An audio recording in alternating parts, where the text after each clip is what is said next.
నియోజకవర్గంలో ఉంటే బాగుంటుందన్న ఆలోచనతో ఈ 132 kV సబ్స్టేషన్ కూడా శాంక్షన్ చేసినందుకు గౌరవ ఉప ముఖ్యమంత్రి గారికి నేను ప్రత్యేకంగా ధన్యవాదాలు తెలియజేస్తా ఉన్నాం. ముఖ్యంగా ఈరోజు మన ప్రభుత్వం, మన ప్రజా ప్రభుత్వం ఎన్నికలలో మీకు ఇచ్చిన హామీలన్నీ కూడా మీకు తెలుసు. ఎన్నికలలో ఇచ్చిన హామీల ప్రకారం ఏవి కూడా వెనుకడుగు వేయకుండా ఆర్థిక సమస్యలు ఎన్నో ఉన్నాయి. ఆర్థిక సమస్యలు, రాష్ట్ర ఆర్థిక పరిస్థితి గురించి ఇక్కడ మాకంటే ఎక్కువ మీకే బాగా తెలుసు.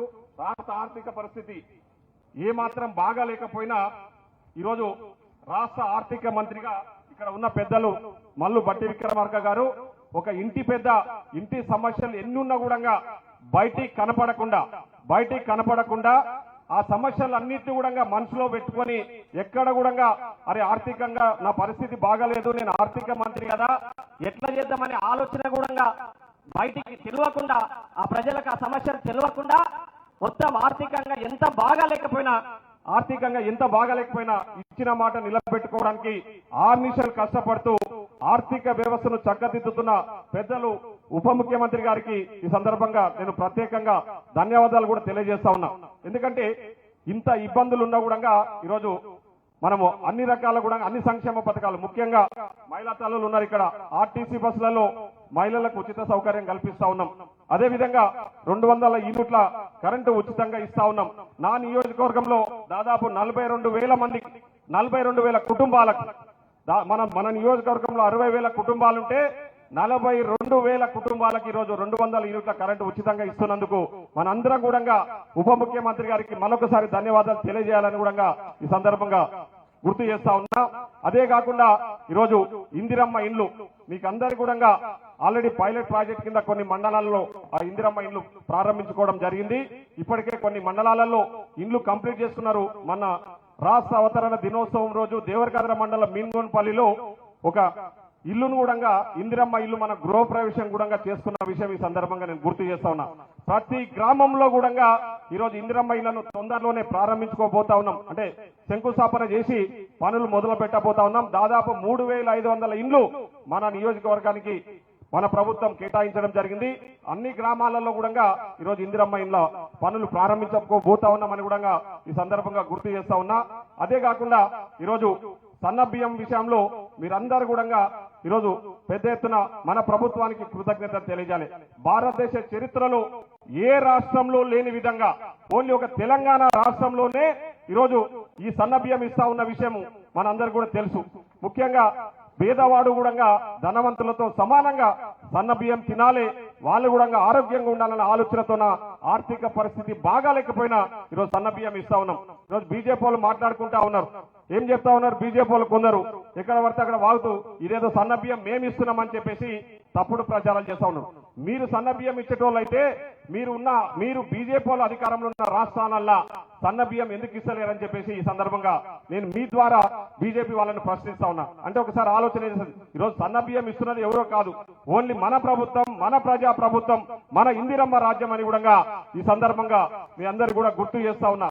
ఇవే కాకుండా ముఖ్యంగా మహిళా తల్లులకు వడ్డీ లేని రుణాలు, ఎన్నో సంక్షేమ పథకాలు, ముఖ్యంగా మహిళలకు ఆర్థికంగా తీర్చిదిద్దాలి, మహిళలు ఆర్థికంగా బాగుంటేనే ఆ కుటుంబాలు బాగుంటాయనే ఆలోచనతోన మన ప్రజా ప్రభుత్వం, మన గౌరవ ముఖ్యమంత్రి శ్రీ యనమల రేవంత్ రెడ్డి గారు, అదేవిధంగా పెద్దలు ఉప ముఖ్యమంత్రి శ్రీ బట్టి విక్రమార్క గారు ఆలోచన చేసి మహిళలకు ఎన్నో రకాల సంక్షేమ పథకాలను, ముఖ్యంగా వాళ్ళ కాళ్ళ మీద వాళ్ళే నిలబడి ఆర్థికంగా ఎదగాలనే ఆలోచనతోన ఈరోజు ఎన్నో పథకాలను ఈరోజు తీసుకొస్తాను. ముఖ్యంగా సోలార్ కానివ్వండి, పెట్రోల్ పంపులు కానివ్వండి, వాళ్ళనే ఆర్టీసీ బస్సులు కూడా వాళ్ళకి ఇచ్చేసి వాళ్ళే నడిపించుకునే విధంగా, వాళ్ళు ఆదాయ వనరులు సంపాదించుకునే విధంగా ఆర్థికంగా ఉన్నతంగా ఎదగడానికి ఈరోజు మన ప్రజా ప్రభుత్వం పెద్ద ఎత్తున పనిచేస్తుందని కూడా ఈ సందర్భంగా గుర్తు చేస్తా ఉన్నా.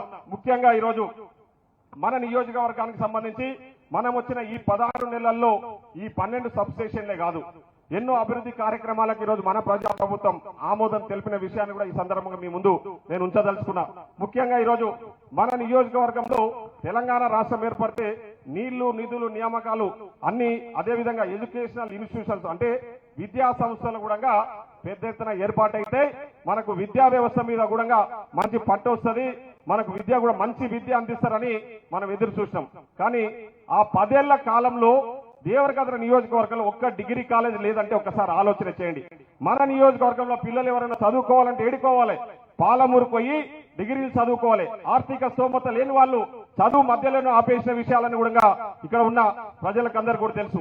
మేము వచ్చిన వెంబడే ముఖ్యంగా నేను పోయి గౌరవ ఉప ముఖ్యమంత్రి గారిని రిక్వెస్ట్ చేసిన, అన్న నాకు డిగ్రీ కాలేజ్ లేదు, మీరు తక్షణమే శాంక్షన్ చేయండి అంటే మనం అధికారంలోకి వచ్చిన 3 నెలల్లోనే మనకు డిగ్రీ కాలేజ్ ఇవ్వడం జరిగింది.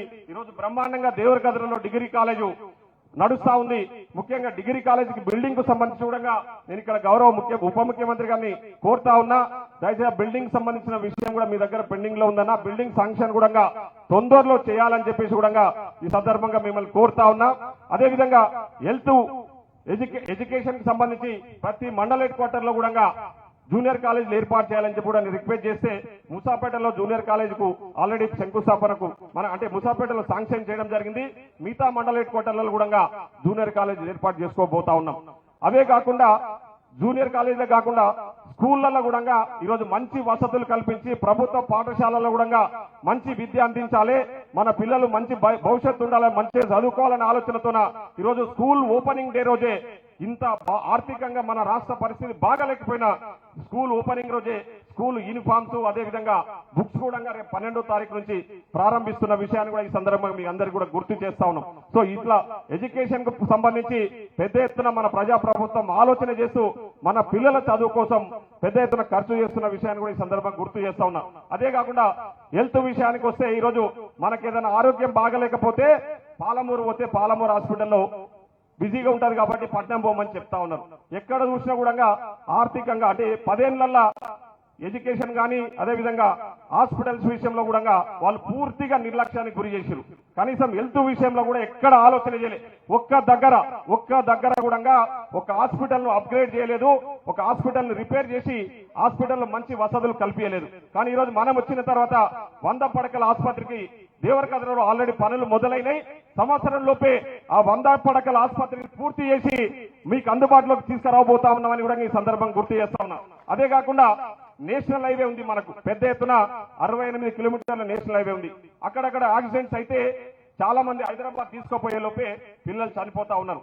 అవన్నీ దృష్టిలో ఉంచుకొని గౌరవ హెల్త్ మినిస్టర్ గారికి దృష్టికి తీసుకెళ్తే ట్రామా కేర్ సెంటర్ ను ఇక్కడే జానంపేట దగ్గర ముసాపేట మండలం జానంపేటలో తొందరలోనే ఒక ట్రామా కేర్ సెంటర్ ఏర్పాటు చేసుకుని ఇట్లా ఎమర్జెన్సీ కేసెస్ ఏమైనా వస్తే అక్కడ ట్రీట్మెంట్ చేసి హైదరాబాద్ కు పంపించే విధంగా, అంటే కొందరు హైదరాబాద్ పోయే లోపే చనిపోయే పేషెంట్స్ ఉన్నారు కాబట్టి వాళ్ళని ట్రీట్ చేయడానికి ఇక్కడే ఒక పెద్ద ఎత్తున ట్రామా కేర్ సెంటర్ కూడా తొందరలోనే పనులు ప్రారంభించుకోబోతా ఉన్నాం. అదేవిధంగా మండల హెడ్ క్వార్టర్లలో ఉన్న హాస్పిటల్స్ ఏవైతున్నాయో చిన్న హాస్పిటల్స్ అప్పట్లో కాంగ్రెస్ ప్రభుత్వం అధికారంలో ఉన్నప్పుడు కట్టిన హాస్పిటల్స్ ను కూడా అప్గ్రేడ్ చేయాలని చెప్పేసి నేను ప్రభుత్వం దృష్టికి తీసుకెళ్తే ఈరోజు పేరూరు కానివ్వండి, చింతకుంట కానివ్వండి, అదేవిధంగా దేవరకద్ర కొత్తకోట మండలంలో కూడా 30 బెడెడ్ హాస్పిటల్ కూడా తొందరలోనే పనులు ప్రారంభించుకోబోతాను. మిగతా హాస్పిటల్స్ అన్ని కూడా అప్గ్రేడ్ చేయబోతా ఉన్నామని కూడా ఈ సందర్భంగా గుర్తు చేస్తా ఉన్నా. అంటే ఒక ఎడ్యుకేషనే కాదు, హెల్తే కాదు, మిగతా విషయాల విషయంలో కూడా ఈ రోజు మీ ముందు కొన్ని చర్చించదలుచుకున్నా. ముఖ్యంగా ఈరోజు నీళ్ల విషయానికి వస్తే ఈరోజు పాలమూరును పచ్చగా చేశామని చెప్పేసి బీఆర్ఎస్ వాళ్ళు పదే తప్పుడు ప్రచారం చేస్తున్న విషయం మనం అందరూ చూసినాం. పాలమూరును పచ్చగా చేసింది ఏడవుంది చెప్పండి, మీ అందరు కూడా తెలుసు. పాలమూరును పచ్చగా చేయకపోను పాలమూరును పూర్తిగా నిర్లక్ష్యానికి గురి చేశారు. పాలమూరుకు తీవ్రని అన్యాయం చేసిన వాళ్ళు ఎవరంటే బీఆర్ఎస్ పార్టీ నాయకులు అని చెప్పేసి ఈ సందర్భంగా నేను గుర్తు చేస్తా ఉన్నా. ముఖ్యంగా ఇక్కడ మన దగ్గర ఈరోజు ఎక్కడైనా నీళ్లు వస్తా ఉన్నాయి మన చేన్ల కంటే అవి కాంగ్రెస్ ప్రభుత్వం అధికారంలో ఉన్నప్పుడు కట్టిన ప్రాజెక్టులే. జూరాల ప్రాజెక్టు మనం కట్టిందే, కోయిల్ సాగర్ ప్రాజెక్టు మనం కట్టిందే, భీమా ఫేజ్ 1 ఫేజ్ 2 ప్రాజెక్టు మనం కట్టిందే, అదేవిధంగా శంకర సముద్రం ప్రాజెక్టు కూడా మనం కట్టిందే. ఈరోజు కేఎల్ఐ కల్వకుర్తి లిఫ్ట్ ఇరిగేషన్ ద్వారా ఈ ప్రాంతానికి నీళ్లు వస్తున్నాయంటే అవన్నీ కూడా కాంగ్రెస్ పార్టీ అధికారంలో ఉన్నప్పుడు కట్టిన ప్రాజెక్టుల ద్వారానే ఈరోజు మన నియోజకవర్గం నీళ్లు వస్తున్నాయి తప్ప ఎక్కడ కూడా టీఆర్ఎస్ వాళ్ళు వచ్చిన తర్వాత వాళ్ళు చేసిన పని ఏంటంటే పాలమూరు రంగారెడ్డికి పైలాన్ ఆవిష్కరణ చేశారు. కరువైన ప్రాజెక్టు మీకు తెలుసు. 2015లో అప్పటి మాజీ ముఖ్యమంత్రి కేసీఆర్ గారు 2015 జూన్ 11వ తారీఖు రోజు ఇక్కడే పాలమూరు రంగారెడ్డికి మన నియోజకవర్గంలో కరువైన దగ్గర పైలాన్ ఆవిష్కరణ చేసి ఆ రోజు శంకుస్థాపన చేసి సార్ ఏం మాట్లాడిండు అదన్నీ కూడా ఈ సందర్భంగా నేను గుర్తు చేయదలుచుకున్నా.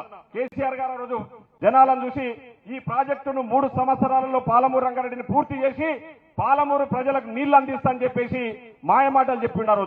అప్పుడు చెప్పడమే కాదు, అక్కడ ఉన్న మాజీ ఎమ్మెల్యే గారు ఆల వెంకటేశ్వర రెడ్డి, నువ్వు ఒక బిల్డింగ్ కట్టేయ్యా, ఇక్కడనే గుర్చేసుకొని ఉంటా, నేను ఈయనే ఉంటా, గుర్చేసుకొని ఈ ప్రాజెక్టు పూర్తి చేసి 3 సంవత్సరాలలో మా పాలమూరు వాళ్ళకి నీళ్లు తీసుకొస్తా అని చెప్పేసి కేసీఆర్ గారు ఎంత పెద్ద అబద్ధం మాట్లాడినో మనందరూ కూడా తెలుసు. 3 సంవత్సరాలు కాదు కదా, వాళ్ళు ఉన్న రోజులు ఆ ప్రాజెక్టు పూర్తిగా నత్తనడకన ఉంది. పూర్తి చేయలేని పరిస్థితి కూడా మీకు అందరికీ తెలుసు. ఆ రోజు పాలమూరు రంగారెడ్డిని పూర్తి చేసినాము అని ఎన్నికల ముందు అంగు 6 బాటాలతో ఆడ 600 బండ్లు వేసుకొచ్చేసి నార్లపూర్ దగ్గర ఒక మోటార్ ఆన్ చేసేసి ఇంకా పోయింది, పాలమూరు అంతా పచ్చగా అవుతుంది, పాలమూరుకు నీళ్లు వస్తున్నాయని చెప్పేసి పెద్ద ఎత్తున తప్పుడు ప్రచారాలు చేసి మీకు అందరికీ తెలుసు. ఇక్కడ ఉన్న మాజీ ఎమ్మెల్యే గారు కరువెన ప్రాజెక్టులో ఏ విధంగా కరువెన ప్రాజెక్టులో కాంట్రాక్టర్ గా అవతారం ఎత్తి ఇక్కడ ఉన్న మా వేముల, ఇక్కడ మా బాలనరసింహులు జడ్పీటీసీ ఎక్స్ జడ్పీటీసీ గారు ఉన్నారు. 400 ఎకరాలు వేముల విలేజ్ లో ఉన్న చెరువులో 400 ఎకరాల చెరువు అది.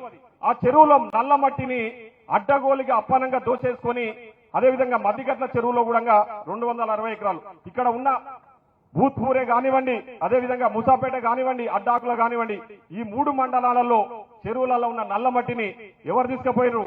మాజీ ఎమ్మెల్యే గారు కాంట్రాక్టర్ పేరు మీద ఆ ఊర్లలోకి ఎగనామం పెట్టేసి నీళ్లు తీసుకుపోయేసి నల్లమట్టి తీసుకుపోయి అడ్డగోలుగా సంపాదించుకున్న విషయం మీ అందరికీ కూడా తెలుసు. ముఖ్యంగా వేముల గ్రామానికి ఆయన చెప్పిన విషయాలు ఈ సందర్భంగా నేను గుర్తు చేయదలుచుకున్నా.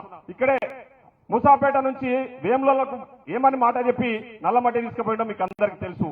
ముసాపేట నుంచి కరువెనకు ముసాపేట నీళ్లు వస్తాయి, ముసాపేట నుంచి వేములకు నీళ్లు ఇస్తా కాబట్టి మీరు నల్లమట్టిని ఇవ్వండి అని చెప్పేసి ఏదో అబద్ధపు హామీ ఇచ్చేసి వాళ్ళని మోసం చేసి 400 ఎకరాల చెరువులో నల్లమట్టిని అప్పనంగా దోసుకుపోయిన వ్యక్తి మాజీ ఎమ్మెల్యే గారు అన్న విషయం మీ అందరి కూడా మరొకసారి సందర్భంగా నేను గుర్తు చేస్తా ఉన్నా.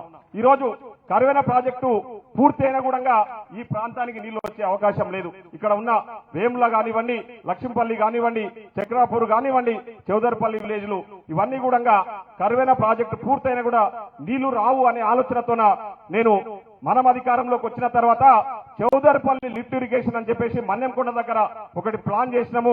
దానికి సంబంధించిన పూర్తి స్థాయిలో రిపోర్ట్ అంతా కూడా ప్రభుత్వానికి ఇవ్వడం జరిగింది. ఇప్పుడే పెద్దలు ఉప ముఖ్యమంత్రి గారు నేను కోరుతా ఉన్నా, ఉప ముఖ్యమంత్రి గారిని ఒక రిక్వెస్ట్ చేస్తా ఉన్నా. అన్నా మా దగ్గర ఇప్పుడు ఒక చౌదరిపల్లి లిఫ్ట్ ప్రభుత్వం పూర్తి స్థాయిలో అన్ని రకాల రిపోర్ట్స్ కూడా మీ దగ్గరకు పంపడం జరిగింది. Chowdaripalli lift just financial approval కోసం మీ దగ్గర పెండింగ్ ఉంది. అది ఈ సందర్భంగా మీరు ఈ వేదిక ద్వారానే మీరు దానికి అనుమతులు మంజూరు చేస్తారని కూడా ఈ సందర్భంగా నేను మిమ్మల్ని రిక్వెస్ట్ చేస్తాను. ఎందుకంటే ఈ ప్రాంత ప్రజలందరికీ కూడా నీళ్లు వచ్చే అవకాశం ఉంటుంది. దాదాపు 20,000 ఎకరాలకు నీళ్లు అందించే అవకాశం ఉంటుంది. కాబట్టి దయచేసి ఈ చౌదరిపల్లి లిఫ్ట్ ను మీరు ఫైనాన్షియల్ అప్రూవల్ ఇచ్చి తొందరలోనే మాకు జీవో ఇవ్వాలని, ఆ విషయాన్ని కూడా ఈ సభా వేదిక ద్వారా మీరు అనౌన్స్ చేయాలని చెప్పేసి మా నియోజకవర్గ ప్రజల తరఫున నేను మిమ్మల్ని ఈ సందర్భంగా రిక్వెస్ట్ చేస్తా ఉన్నామన్నా. మా వాళ్ళు ఆల్రెడీ రిప్రజెంటేషన్ పట్టుకొని ఉన్నారు, నేను మాట్లాడుతూ ఉన్నా, తర్వాత రిప్రజెంటేషన్ ఇద్దాం. బ్రేక్ చేయండి. కాబట్టి చౌదరిపల్లి లిఫ్ట్ ఇరిగేషన్ కు మీరు అనుమతులు ఇవ్వాలని చెప్పేసి ఈ సందర్భంగా రిక్వెస్ట్ చేస్తా ఉన్నా. అవే కాకుండా మొన్ననే మీరు మన జినగరాల లిఫ్ట్ కూడా అదిలాపురం లిఫ్ట్ కూడా మీరు అనుమతులు ఇవ్వడం జరిగిందన్న. ఆల్రెడీ దానికి సంబంధించిన ప్రాసెస్ కూడా పెండింగ్ లో ఉంది. అవన్నీ కూడా వర్క్ ప్రాసెస్ లో ఉందని చెప్పేసి ఈ సందర్భంగా గుర్తు చేస్తా ఉన్నా.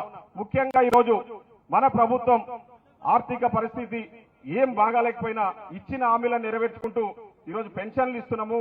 అదేవిధంగా లోన్ వేవర్ ఇక్కడ రైతులకు ముఖ్యంగా పెద్దలు ఆ విషయం గురించి కూడా మాట్లాడతారు. ఏ విధంగా మనము ఈరోజు రైతులకు రుణమాఫీ చేసినామన్న విషయం మీకు అందరికీ కూడా తెలుసు. దాదాపు 20,000 కోట్ల రూపాయలు 25 లక్షల మంది రైతుల అకౌంట్లలో లోన్ వేవర్ చేసిన విషయము, లోన్ మాఫీ చేసిన విషయం కూడా అందరికీ తెలుసు. అదే కాకుండా ఈరోజు రైతు భరోసా ఇస్తా ఉన్నాం. Marriage checks, Kalyana Lakshmi, Shaadi Mubarak checks ఎక్కడ కూడా పెండింగ్ లేకుండా 1-2 నెలలనే చెక్కులు ఈరోజు ఇస్తున్న విషయం కూడా మీకు అందరికీ తెలుసు. గతంలో ఎవరైనా చెక్కు మీద సంతకం పెట్టాలంటే ఆ చెక్కుకు సంబంధించిన ఫైల్ మీద సంతకం పెట్టాలంటే టీఆర్ఎస్ నాయకులు ఏం చేసేది, మీరు ఏ పార్టీలో ఉన్నారు, కాంగ్రెస్ లో కండు వేసుకుంటేది, టీఆర్ఎస్ వాళ్ళు కండు వేసుకుంటేనే మీకు చెక్కుల మీద సంతకం పెడతామని చెప్పిన విషయాలు మీకు తెలుసు. కానీ ఈ రోజు పార్టీలకు అతీతంగా ఎవరు వచ్చినా కూడా ఆ చెక్కులు ఇస్తా ఉన్నాం. అవి కూడా ఎక్కడ కూడా అవినీతికి తావు లేకుండా, ఎక్కడ కూడా ఒక రూపాయి అవినీతి లేకుండా ఈరోజు కళ్యాణ లక్ష్మి షాదీ ముబారక్ చెక్స్ కూడా ఈరోజు ఇస్తా ఉన్నామని కూడా ఈ సందర్భంగా మీ అందరు కూడా గుర్తు చేస్తా ఉన్నాం. ముఖ్యంగా కేసీఆర్ గారు పరిస్థితి మీకు అందరు కూడా తెలుసు. కేసీఆర్ గారు ఇప్పుడు మనం ఏదన్నా చేయాలంటే ముఖ్యంగా అమ్ముకొని అన్న తినాలి, లేదంటే అప్పు చేసినా తినాలి. ఏదైనా చేయాలంటే, ఏదైనా పనులు చేయాలంటే. కానీ కేసీఆర్ 2 పనులు చేసేసిండు, కానీ పనులు మాత్రం అక్కడ ఆస్తులు అమ్మేసిండు, అప్పులు తీసుకొచ్చేసి లక్షల కోట్ల అప్పులు మన నెత్తిన రుద్ది కనీసం ఇప్పుడు మాట్లాడుకున్న విషయాలు ఏవి కూడా పూర్తి చేయలే.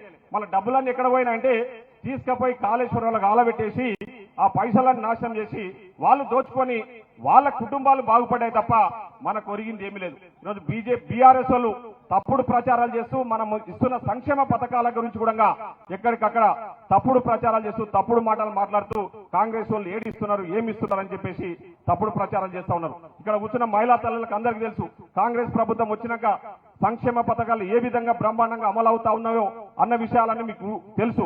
అదేవిధంగా ఇప్పటిదాకా నేను మాట్లాడిన ఎడ్యుకేషన్ కానీ, హెల్త్ విషయంలో కానీ, ముఖ్యంగా ఇరిగేషన్ విషయంలో కూడా ఏ విధంగా మేము ముందుకు పోతా ఉన్నామో మీకు అందరికీ కూడా తెలుసు. కాబట్టి ఈరోజు ముఖ్యంగా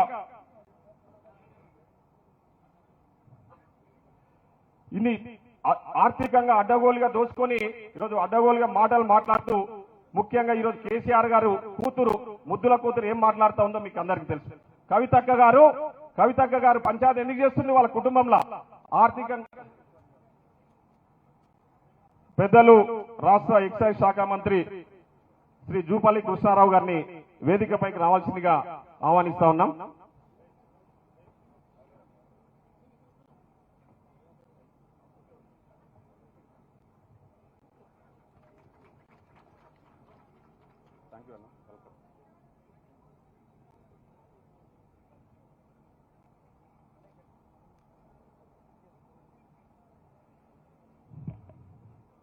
ధన్యవాదాలు జూపల్లి కృష్ణారావు గారు. ఈరోజు అధికారాన్ని అడ్డం పెట్టుకొని అడ్డగోలుగా దోచుకొని ఆ పైసలలో పంచాయతీ ఏర్పడి ఈరోజు కవితక్క వాళ్ళ అన్న మీద ఎలాంటి ఆరోపణలు చేస్తుందో మనందరం కూడా చూస్తా ఉన్నాం. స్వయాన కేసీఆర్ గారి కూతురే కవితక్క గారు మాట్లాడిన విషయాలు మీకు అందరికీ తెలుసు. కేసీఆర్ గారి చుట్టూ దయ్యాలు ఉన్నాయన్నారు. దయ్యాలంటే ఎవరు మరి? కేసీఆర్ గారి చుట్టూ దయ్యాలంటే కేసీఆర్ గారి చుట్టూ టీఆర్ఎస్ వాళ్ళు ఉన్నట్టే కదా. మరి టీఆర్ఎస్ వాళ్ళంతా దయ్యాలే కదా. దయ్యాలను ఊర్లలో తిరగనియొచ్చా? ఊర్లలో దయ్యాలుంటే ఏమైతుంది మనకు తెలిసే విషయం. అంటే ఈరోజు మనం చెప్పింది కాదు, అది స్వయాన కవితక్క గారే కేసీఆర్ గారి చుట్టూ దయ్యాలు ఉన్నారని చెప్పేసి వాళ్ళ చుట్టూ కేసీఆర్ గారు ఉన్న టీఆర్ఎస్ ల గురించి, ఎందుకంటే దోచుకున్నారు కాబట్టి దయ్యాలుగా మారిండ్రని ఆమె చెప్పకనే చెప్పిన విషయాన్ని కూడా ఈ సందర్భం గుర్తు చేస్తా ఉన్నా. వాళ్ళ అన్న ఈడ రాష్ట్ర అవతరణ దినోత్సవం తెలంగాణలో జరుపుకుంటుంటే కేటీఆర్ గారు పోయి అమెరికాలో పోయి 30 కోట్ల రూపాయలు అడ్డగోలుగా దోచుకున్న పైసలు 30 కోట్ల రూపాయలు ఖర్చు చేసి డల్లాస్ లో పోయి మీటింగ్ పెట్టి ఆడ ఏదో నేను ఉద్ధరించిన, డల్లాస్ లో నాకు ఇంతమంది ప్రజలు వచ్చిర్రు, నాకు స్వాగతం పలికిర్రు అని చెప్పేసి మా అయ్య మళ్ళా ముఖ్యమంత్రి కావాలని చెప్పేసి మాట్లాడే ప్రయత్నం చేస్తా ఉన్నారు. 10 ఏళ్లు పందికొక్కుల్లాగా ఎక్కడ దొరికితే అక్కడ అడ్డగోలుగా దోసుక తిని మళ్ళా రావాలని చెప్పేసి ప్రయత్నం చేస్తున్నారంటే ఒక్కసారి ఆలోచన చేయండి. అట్లాంటి వ్యక్తులకు ఎట్టి పరిస్థితుల్లో కూడా రాబోయే రోజుల్లో అవకాశం ఇవ్వకూడదని కూడా ఈ సందర్భంగా నేను గుర్తు చేస్తా ఉన్నా. ఈరోజు బీఆర్ఎస్ పార్టీ, బీజేపీ రెండు ఒకటై మన మీద దాడి చేసే ప్రయత్నం చేస్తా ఉంది. బీఆర్ఎస్ వాళ్ళకి ఏమైనా ఇబ్బంది అయితే చాలు ఇమ్మీడియట్లీ బీజేపీ పార్టీ తరఫున బీజేపీ పార్టీ అధ్యక్షుడు మన కిషన్ రెడ్డి గారు బయలుదేరి వచ్చేసి కాంగ్రెస్ మీద 4 విమర్శలు వేసిపోతా ఉంటాడు. ఈరోజు అందరు కూడా మోడీ గారిని విశ్వగురు అంటే ఏమైంది? ఆయన విశ్వగురు ఏం చేసిండు? విశ్వగురు పోయి విలేజ్ గురువు అయిపోయింది. ఆయన ఎందుకైండు విలేజ్ గురువు అంటే పహల్గామ్ ఇష్యూలో పాకిస్తాన్ మీద యుద్ధం చేస్తాడని పెద్ద ఎత్తున అందరం కూడా ఊహించుకున్నాం. పాకిస్తాన్ మీద యుద్ధం చేయడానికి మనమందరం కూడా సహకరిస్తామని చెప్పేసి మనం గౌరవ ముఖ్యమంత్రి గారు, డిప్యూటీ సీఎం గారు అందరూ కూడా మోడీ గారికి సపోర్ట్ చేస్తే ఆయన మనకు చెప్పకుండానే పోయి మోడీ గారు మన ట్రంప్ అమెరికా అధ్యక్షుని ముందర మోకారిల్లిన విషయం మీకు అందరికీ తెలుసు. ఈరోజు ఇన్ని రోజులు పెద్ద ఎత్తున మోడీ గారు బీజేపీ వాళ్ళు ప్రచారం చేసుకుని మోడీ గారు విశ్వగురువు, మొత్తం ప్రపంచ దేశాలన్నీ కూడా ఏకం చేసి మనకు రేపు సపోర్ట్ గా తీసుకొచ్చేసి మన దేశం యుద్ధం చేసినప్పుడు వాళ్ళందరూ కూడా సపోర్ట్ చేస్తారనే ఆలోచనతోన వాళ్ళు ప్రచారాలు చేస్తున్నారు. కానీ జరిగింది ఏంటంటే ఆ విశ్వగురువుకు ఎవరు కూడా సపోర్ట్ చేయకపోను ఉల్టా ఆయనను బెదిరించేసి ట్రంప్ అనేటువంటి వచ్చేసి మళ్ళా యుద్ధాన్ని నేనే బంద్ చేసిన గొప్పలు చెప్పుకుంటా ఉన్నాడు. దాన్ని కవర్ చేసుకోనికే వాళ్ళు ఆ ర్యాలీ ఈ ర్యాలీ అని చెప్పేసి ప్రజలను మళ్ళా ముప్పై పెట్టేందుకే ప్రయత్నం చేస్తా ఉన్నారు. అంటే ఒకసారి ఆలోచన చేయండి. ఈరోజు బీజేపీ వాళ్ళు కేంద్రంలో అధికారంలో ఉండి, ఈరోజు బీఆర్ఎస్ పార్టీ గతంలో 10 ఏళ్లు ఈ రాష్ట్రంలో అధికారంలో ఉండి ఏ విధంగా మనల్ని వంచిరు తెలంగాణ ప్రజలన్న విషయాన్ని కూడా మీరందరూ గమనించాలని చెప్పేసి ఈ సందర్భంగా నేను గుర్తు చేస్తా ఉన్నా. ముఖ్యంగా ఈరోజు మన నియోజకవర్గానికి సంబంధించి ఈ కరెంటు విషయానికి సంబంధించిన ఇంకా కొన్ని ప్రతిపాదనలు మా గౌరవ డిప్యూటీ సీఎం గారి దృష్టికి తీసుకొస్తా ఉన్నామన్నా. ఒకటి న్యూ ఆపరేషన్ సబ్ డివిజన్ ఒకటి మా దగ్గర లేదు. ఆ న్యూ ఆపరేషన్ సబ్ డివిజన్ కూడా ఒకటి ఇవ్వాలని చెప్పేసి, అదేవిధంగా న్యూ ట్రాన్స్ఫార్మర్స్ రిపేరింగ్ సెంటర్, ఎందుకంటే మా దగ్గర ట్రాన్స్ఫార్మర్స్ రిపేరింగ్ సెంటర్ కు మేము పదే చర్చలకు పోవాల్సిన పరిస్థితి ఉంది. కాబట్టి మా నియోజకవర్గంలోనే ఇక్కడ ముసాపేట గానీ భూత్పూర్ లో గానీ ఈ రిపేరింగ్ సెంటర్ కు సంబంధించిన అనుమతులు కూడా మీరు ఇవ్వాలని చెప్పేసి ఈ సందర్భంగా మీకు గుర్తు చేస్తా ఉన్నా. అదే కాకుండా మా నియోజకవర్గంలో కొన్ని పెండింగ్ బిల్లుల సమస్య కూడా ఉంది. అవన్నీ కూడా మీరు తక్షణమే పరిష్కారం చేస్తారని ఈ సందర్భంగా మీ దృష్టికి ఆల్రెడీ తీసుకురావడం జరిగింది. మీరు కూడా గతంలో కూడా కొన్ని పెండింగ్ బిల్లులు ఇచ్చిన విషయం ఈ సందర్భం గుర్తు చేస్తా ఉన్నా. ఇంకా చిన్న బిల్స్ కొన్ని పెండింగ్ ఉన్నాయి. గతంలో గత పాలకులు చేసిన పాపాలు వల్ల వాళ్ళు బిల్లులు ఇప్పియకపోను ఇక్కడ ఉన్న మాజీ ఎమ్మెల్యే గారు ఆయన కాంట్రాక్ట్ పనులు చేసి ఆయన సొంతంగా బిల్లులు తెచ్చుకున్నారు తప్ప ₹1 పెండింగ్ లేకుండా చిన్న కాంట్రాక్టర్లు ఆ పార్టీలో పనిచేసిన మాజీ సర్పంచులు మాజీ ఎంపీటీసీలు వర్కులు చేస్తే వాళ్ళకు బిల్లులు ఇప్పియలేదు. కానీ ఈయన మాత్రం ఎన్నికల 2023 డిసెంబర్ ఎన్నికల కన్నా ముందు కరివేనెల ప్రాజెక్టులు పనిచేసి ₹1 బిల్లు కూడా పెండింగ్ పెట్టకుండా సారు ముందే వసూలు చేసుకున్న విషయం మీకు అందరికీ కూడా ఈ సందర్భం గుర్తు చేస్తా ఉన్నా. కాబట్టి వాళ్ళందరూ కూడా చిన్న కాంట్రాక్ట్ పనులు చేసిన వ్యక్తులు కాబట్టి వాళ్లకు ఆ బిల్లులు కూడా మీరు తక్షణమే క్లియర్ చేయాలని చెప్పేసి ఈ సందర్భంగా కోరుతూ మరొకసారి ఈ రోజు ఇంతటి మంచి కార్యక్రమం నిర్వహిస్తున్న మండల పార్టీ అధ్యక్షులకు ఇక చిన్న విషయాలు ఉన్నాయి. అవన్నీ కూడా నేను ఆల్రెడీ సీఎం గారి దృష్టికి తీసుకెళ్లినా. ముఖ్యంగా ఈ రోజు దేవరకద్ర నియోజకవర్గానికి మీరు వచ్చి ఈ సబ్స్టేషన్ శంకుస్థాపన కార్యక్రమంలో పాల్గొనడమే కాకుండా నేను కోరిన విషయాలన్నీ కూడా మీరు పరిష్కారం చేస్తారని ఆశిస్తూ ఈ కార్యక్రమానికి వచ్చిన పెద్దలందరికీ, అదేవిధంగా ఈ కార్యక్రమంలో పాల్పంచుకుంటున్న మా మహిళా తల్లులకు, నియోజకవర్గ ప్రజలకు, అదేవిధంగా కాంగ్రెస్ పార్టీ కుటుంబ సభ్యులకు, అధికారులకు కూడా మరొకసారి పెద్ద ఎత్తున ధన్యవాదాలు తెలియజేసుకుంటూ సెలవు తీసుకుంటాము. Thank you.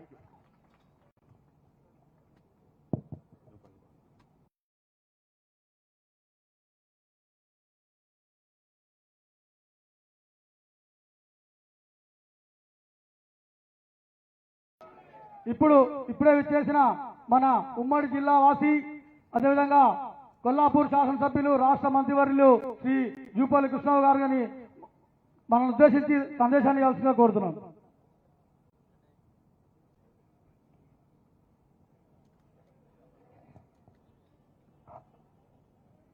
ఈనాటి సమావేశానికి ముఖ్య అతిథిగా విచ్చేసినటువంటి గౌరవ deputy chief minister Mallu Bhatti Vikramarka గారికి, అట్లాగే సభాధ్యక్షులు, మీ అందరి అభిమాన యువ నాయకుడు the great GMR masoor Reddy గారు, అట్లాగే వనపర్తి శాసనసభ్యులు మేఘారెడ్డి గారు, జడ్చర్ల శాసనసభ్యులు అనిరుద్ధ్ రెడ్డి గారు, జిల్లా కలెక్టర్ విజయేంద్ర పోయి గారు, అట్లాగే ఓబేదుల్లా కోత్వాల్ గారు, చైర్మన్ మైనారిటీకి సంబంధించినటువంటి కార్పొరేషన్ సంబంధించి, అట్లాగే మా స్వర్ణమ్మ, ఒకప్పుడు మేము ఇద్దరు డికేరణ గారు స్వర్ణమ్మ ఇద్దరున్నప్పుడు సమ్మక్క సారక్క అని పిలిచేవాళ్ళం. స్వర్ణ గారు, వేదిక పైనటువంటి ఇతర అధికారులందరికీ, సంజీవ్ బుదిరాజు గారికి, ఇతర గ్రంథాలయ సంస్థ చైర్మన్ నరసింహారెడ్డి గారికి, ఇంకా వేదిక పెద్దలందరికీ, కాంగ్రెస్ వాదులందరికీ, విద్యుత్ అధికారులందరికీ, వివిధ స్థల అధికారులందరికీ, ఇక్కడ విచ్చేసినటువంటి సోదర సోదరీమణులందరికీ, మీడియా మిత్రులందరికీ ఈ శుభ సందర్భంలో మీ అందరికీ హృదయపూర్వక నమస్కారం తెలియజేస్తా ఉన్నా, శుభాకాంక్షలు తెలియజేస్తా ఉన్నా. ఈరోజు ఒకే రోజున దేవరకద్ర నియోజకవర్గానికి సంబంధించి 12 సబ్స్టేషన్ అంటే ఆల్మోస్ట్ సుమారుగా ఒక అప్రాక్సిమేట్గా అందరగా ఒక 30 కోట్ల రూపాయలు విలువటువంటి సబ్స్టేషన్ ఈనాడు ఫౌండేషన్స్ ఇనాగ్రేషన్స్ చేసుకునే కార్యక్రమానికి రావడం జరిగింది. మరి ఈ విద్యుత్ శాఖకు సంబంధించి విద్యుత్ గురించి మాట్లాడే సందర్భం వచ్చినప్పుడు ఈ ప్రభుత్వం రాకముందు గత ప్రభుత్వం అంటే బీఆర్ఎస్ పార్టీ, ఆనాడు టీఆర్ఎస్ ఇప్పుడు బీఆర్ఎస్, రేపేదో తెలియదు, ఉంటుందో లేదో తెలియదు. కాంగ్రెస్ పార్టీ అధికారులకు వస్తే కరెంటే రాదు అని మాట్లాడేటువంటి మాటలు మాట్లాడిండ్రు ఆనాటి నాయకులు. మరి సుమారుగా ఈ 17 మాసాల కాలంలో కరెంట్ అనేది నిరాఘాటంగా కోతలు లేకుండా కరెంటు సరఫరా జరుగుతూ ఉంది. రెండవది, ఈ రోజున ఈ విద్యుత్ సరఫరాకు సంబంధించి ఇప్పుడే మనం చూస్తా ఉన్నాం, ఇక్కడే 12 సబ్స్టేషన్. నాకు తెలిసి గడచిన ఒక నెల రోజుల నుంచి ఈ యొక్క పాలమూరు జిల్లాలో వివిధ నియోజకవర్గాల్లో ఏ నియోజకవర్గం పోయినా, మన వనపర్తి నియోజకవర్గం వెళ్తే ఆ మీటింగులో డిప్యూటీ సీఎం గారు సుమారుగా 60-70 కోట్ల రూపాయలు విలువైనటువంటి నిధులు మంజూరు చేసి సబ్స్టేషన్లు, రకరకాల రైతాలకు సంబంధించిన కనెక్షన్స్ కావచ్చు ఇచ్చే ఏర్పాటు జరిగింది. మొన్న అచ్చంపేట నియోజకవర్గం వెళ్తే అక్కడ కూడా సుమారుగా ఒక 70-80 కోట్ల రూపాయలు విలువైనటువంటి సబ్స్టేషన్స్, రైతులకు సంబంధించినటువంటి ట్రాన్స్ఫార్మర్లు కావచ్చు, రకరకాల అంటే విద్యుత్ సంబంధించినటువంటి కొరత లేకుండా చేసే ప్రయత్నం చేయడం జరిగింది. మరి ఏ విషయంలో కూడా ఈ గడిచిన 17 సంవత్సరాల కాలంలో ఎక్కడ కూడా ఈ ప్రభుత్వం గౌరవ ముఖ్యమంత్రి రేవంత్ రెడ్డి గారి నాయకత్వాన ఇందిరమ్మ రాజ్యంలో ప్రజాపాలనలో గత ప్రభుత్వం చేపట్టిన ఏ ఒక్క సంక్షేమ అభివృద్ధి కార్యక్రమాన్ని ఈ ప్రభుత్వం రద్దు చేయలేదు. అయినా కూడా దుర్భరమైనటువంటి ఆర్థిక ఇబ్బందులు ఉన్నా కూడా గత ప్రభుత్వ స్కీములు కొనసాగిస్తూ కొత్త ప్రభుత్వ స్కీములు కూడా రకరకాల స్కీములు, అంటే ఈ రోజున 6 గ్యారెంటీలు కావచ్చు, సన్న బియ్యం కావచ్చు, రైతులకు బోనస్ కావచ్చు, రుణమాఫీ కావచ్చు, ఇందిరమ్మ ఇళ్ళు, ఇవన్నీ కూడా వైపున జరుగుతూ ఉన్నాయి.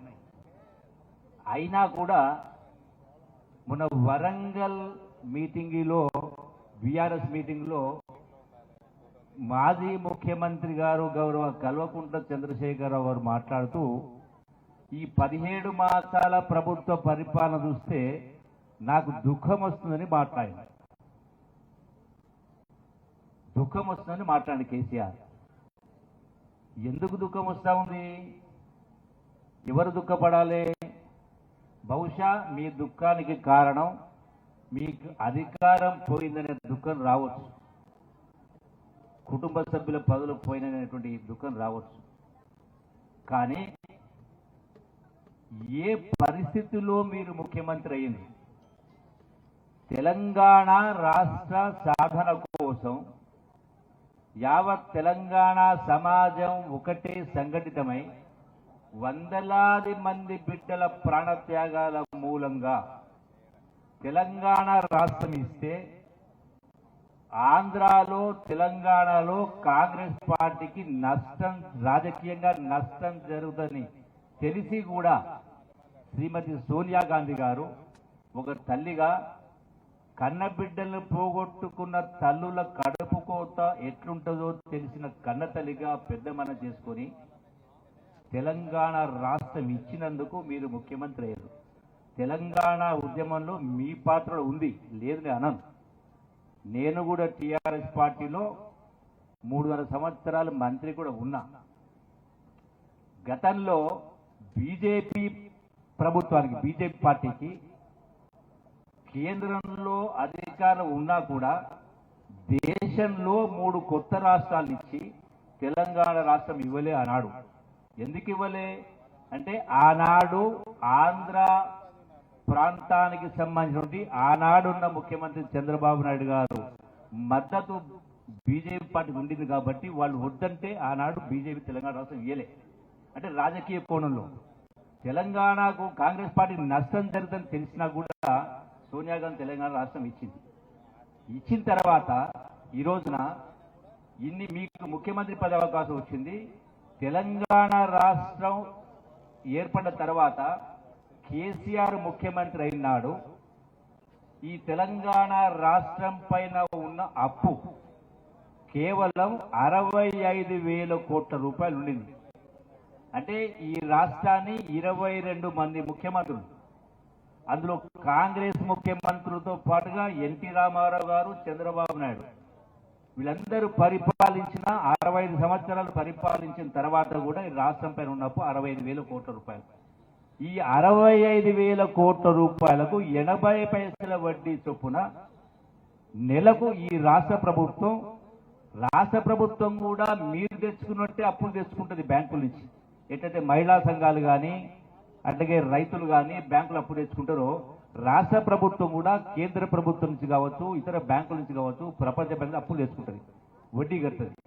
అంటే ఈ 65 సంవత్సరాలు 22 మంది ముఖ్యమంత్రులు పరిపాలిస్తే రాష్ట్ర ప్రభుత్వం ఆనాడు అంటే 2వ తారీఖు 2014 జూన్ 2వ తారీఖున తెలంగాణ రాష్ట్రం వచ్చినప్పుడు నెలకు 600 కోట్ల రూపాయలు 600 కోట్ల రూపాయలు వడ్డీ కట్టేది 80 పైసలు చొప్పున.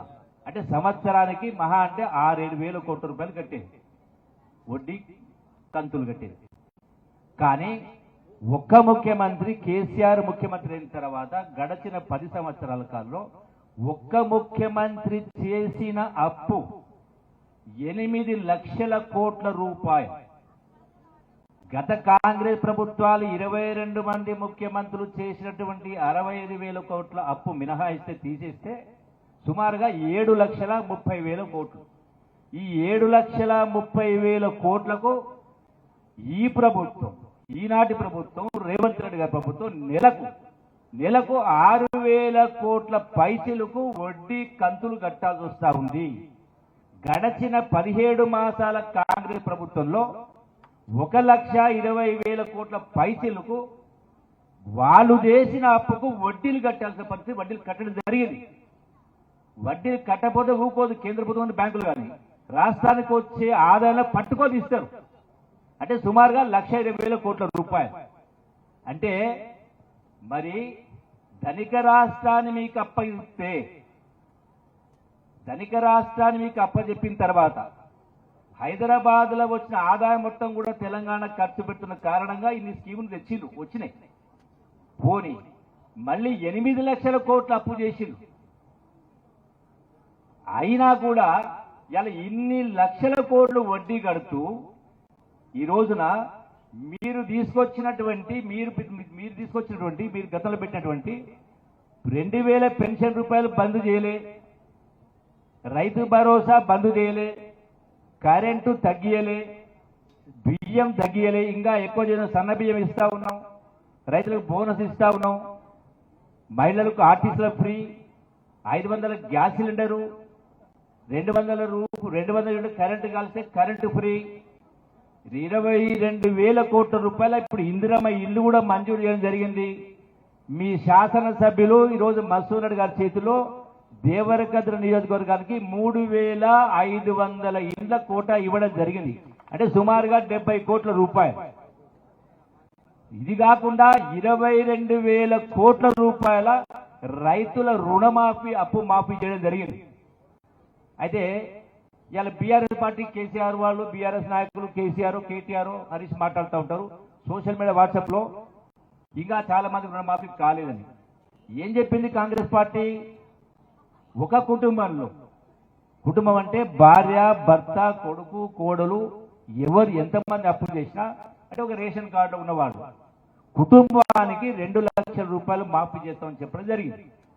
అదే ప్రకారం 2 లక్షల రూపాయల లోపల ఉన్నటువంటివి అసలు వడ్డీ కలిపి అదే చేస్తామని చెప్పడం జరిగింది, అదే చేయడం జరిగింది.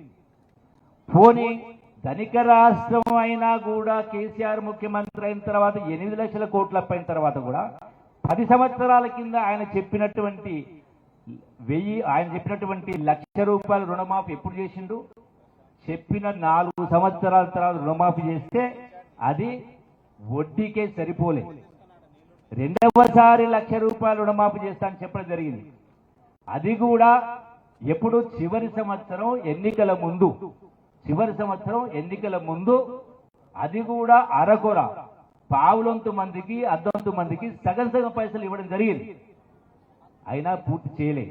ఈ ప్రభుత్వం ఇలా రేవంత్ రెడ్డి గారి ముఖ్య ప్రభుత్వం 9 మాసాల లోపలనే 2 లక్షలు అంటే 22,000 కోట్ల రూపాయలు 2 లక్షల లోపల మాఫీ చేయడం జరిగింది.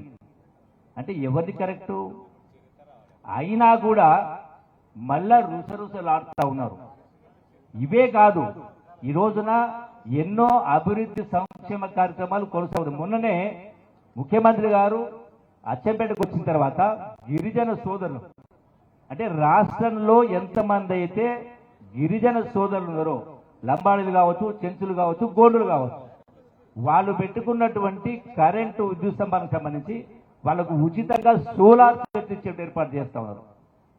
సుమారుగా రాష్ట్రంలో 12,000 కోట్ల రూపాయలతో సోలార్ సెట్ ఇచ్చి అందరికి కూడా కరెంటు బాధ లేకుండా చేసే ఏర్పాటు చేస్తారు. అంటే ఇన్ని రకాల అభివృద్ధి కార్యక్రమం చేస్తా ఉన్నా, సంక్షేమ కార్యక్రమం అభివృద్ధి చేస్తా ఉన్నా, ఈ రోజున అయినా కూడా నాకు దుఃఖం వస్తుంది అని కేసీఆర్ మాట్లాడితే ఇది ఎట్లా న్యాయం అవుతుంది? ఇది ఎట్లా కరెక్ట్ అవుతుంది? తెలుగులో కొన్ని సామెతలు ఉన్నాయని చెప్పడం బాగుండదు. ఆ సామెత చెప్పొచ్చు కానీ ఈ సందర్భం చెప్తే బాగుండదు. అంటే మరి ఉల్టా మాట్లాడుతూ ఉన్నారు. ఉల్టా చోర్ కొట్టువాళ్ళకు దాంటే అన్నట్టుగా దొంగే దొంగ అని అన్నట్టుగా మాట్లాడుతారు. అసలు దుఃఖం ఎవరికి రావాలి? ఈ రాష్ట్రం కోసము, తెలంగాణ రాష్ట్రం కోసము 60 సంవత్సరాల కల 4 కోట్ల ప్రజల ఆకాంక్ష తెలంగాణ రాష్ట్రం వస్తే మా ప్రాణాలు పోయినా సరే మా తెలంగాణ రైతాంగం బాగుపడుతుందని మరి ఆనాడు తెలంగాణ కోసం త్యాగాలు చేసినటువంటి ఇలా రాష్ట్రంలో ఉన్నటువంటి 4 కోట్ల ప్రజలు 10 సంవత్సరాల పరిపాలన చూసి దుఃఖపడతా ఉన్నారు. మీరు నలుగురు కాదు, కేసీఆర్ కుటుంబ సభ్యులు కాదు, 4 కోట్ల ప్రజలు దుఃఖపడతా ఉన్నారు. ధనిక రాష్ట్రాన్ని అప్పచెప్తే అప్ర రాష్ట్రంగా మార్చి ఎవరు కూడా ప్రగతి భవన్ పోయినా, ఆనాటి ప్రగతి భవన్ పోయినా సెక్రటరీ కూడా పోయే పరిస్థితి లేదు. వాళ్ళు ఉంటున్నట్టు ఫామ్ హౌస్ పోయే పరిస్థితి లేదు. వాళ్ళు పిలిస్తేనే పోవాలి. మేమందరం సాక్షులం. కళ్ళ నీళ్ళు వచ్చేది. మేము దుఃఖపడ్డాం. ఎట్లుండాలి పరిపాలన? ఎందుకొని చనిపోయినరు ఇంతమంది? అంటే గొప్ప పరిపాలన రావాలని, నిస్వార్థ పరిపాలన రావాలి. రాష్ట్రాన్ని దోసిపెట్టిండ్రు. ఎందుకైంది ఇంత ₹1,00,000 అప్పు? ఎన్ని కోట్ల లక్షల కోట్ల రూపాయల అప్పు? నిజాయితీ పరిపాలన చేయలే, ప్రజాస్వామ్య పరిపాలన చేయలే. రాష్ట్రాన్ని అప్పుల కుప్పగా చేసి చిప్ప చేతికిచ్చి బంగారు పల్లెంలో మీకు అధికారం అప్పచెప్పినని మాట్లాడుతూ ఉన్నారు. ఇదే హరీష్ రావు మాట్లాడలేదా? బంగారు పల్లెంలో ఏముందా? బంగారు పల్లెం చూస్తే 8 లక్షల కోట్ల రూపాయల అప్పు. అయినా దుఃఖం వస్తా ఉందంటే మళ్ళీ వాటిలే మాట్లాడతారు. ఏమైంది? మీరు తులం బంగారు ఇస్తామంటారు కదా, ఎందుకు ఇస్తలేరు అని. 2,500 రూపాయలు పెన్షన్ ఇస్తామంటారు, ఎందుకు ఇస్తలేరు అని. ఈ ప్రభుత్వం అధికారంలోకి వచ్చి అర్థమైంది. కేసీఆర్ 10 సంవత్సరాల అధికారం రాకముందుకు ఏం చెప్పిండు? దళితులకు 3 ఎకరాల భూమి కొనిస్తాడు. కొనిచ్చిండా? ఇందిరమ్మ ఇల్లు ఆనాడు డబుల్ బెడ్రూమ్లు కట్టిస్తాడు. అల్లుడు వస్తే ఉండాలి, బిడ్డ వస్తే ఉండాలి, గొర్రెనాడు కట్టాలి, బర్రెనాడు కట్టాలి, మేకనాడు కట్టాలి. ఈ అగ్గిపెట్టె లెక్క ఉన్న ఇల్లు ఎట్లా వదిలిపోతాయి? నేను డబుల్ బెడ్రూమ్ కట్టిస్తాడు. 10 సంవత్సరాలు కట్టించిందా? నిరుద్యోగ యువతకు 3 ఎకరాల 3,000 రూపాయలు నిరుద్యోగ భృతి ఇస్తానని ఇచ్చిందా?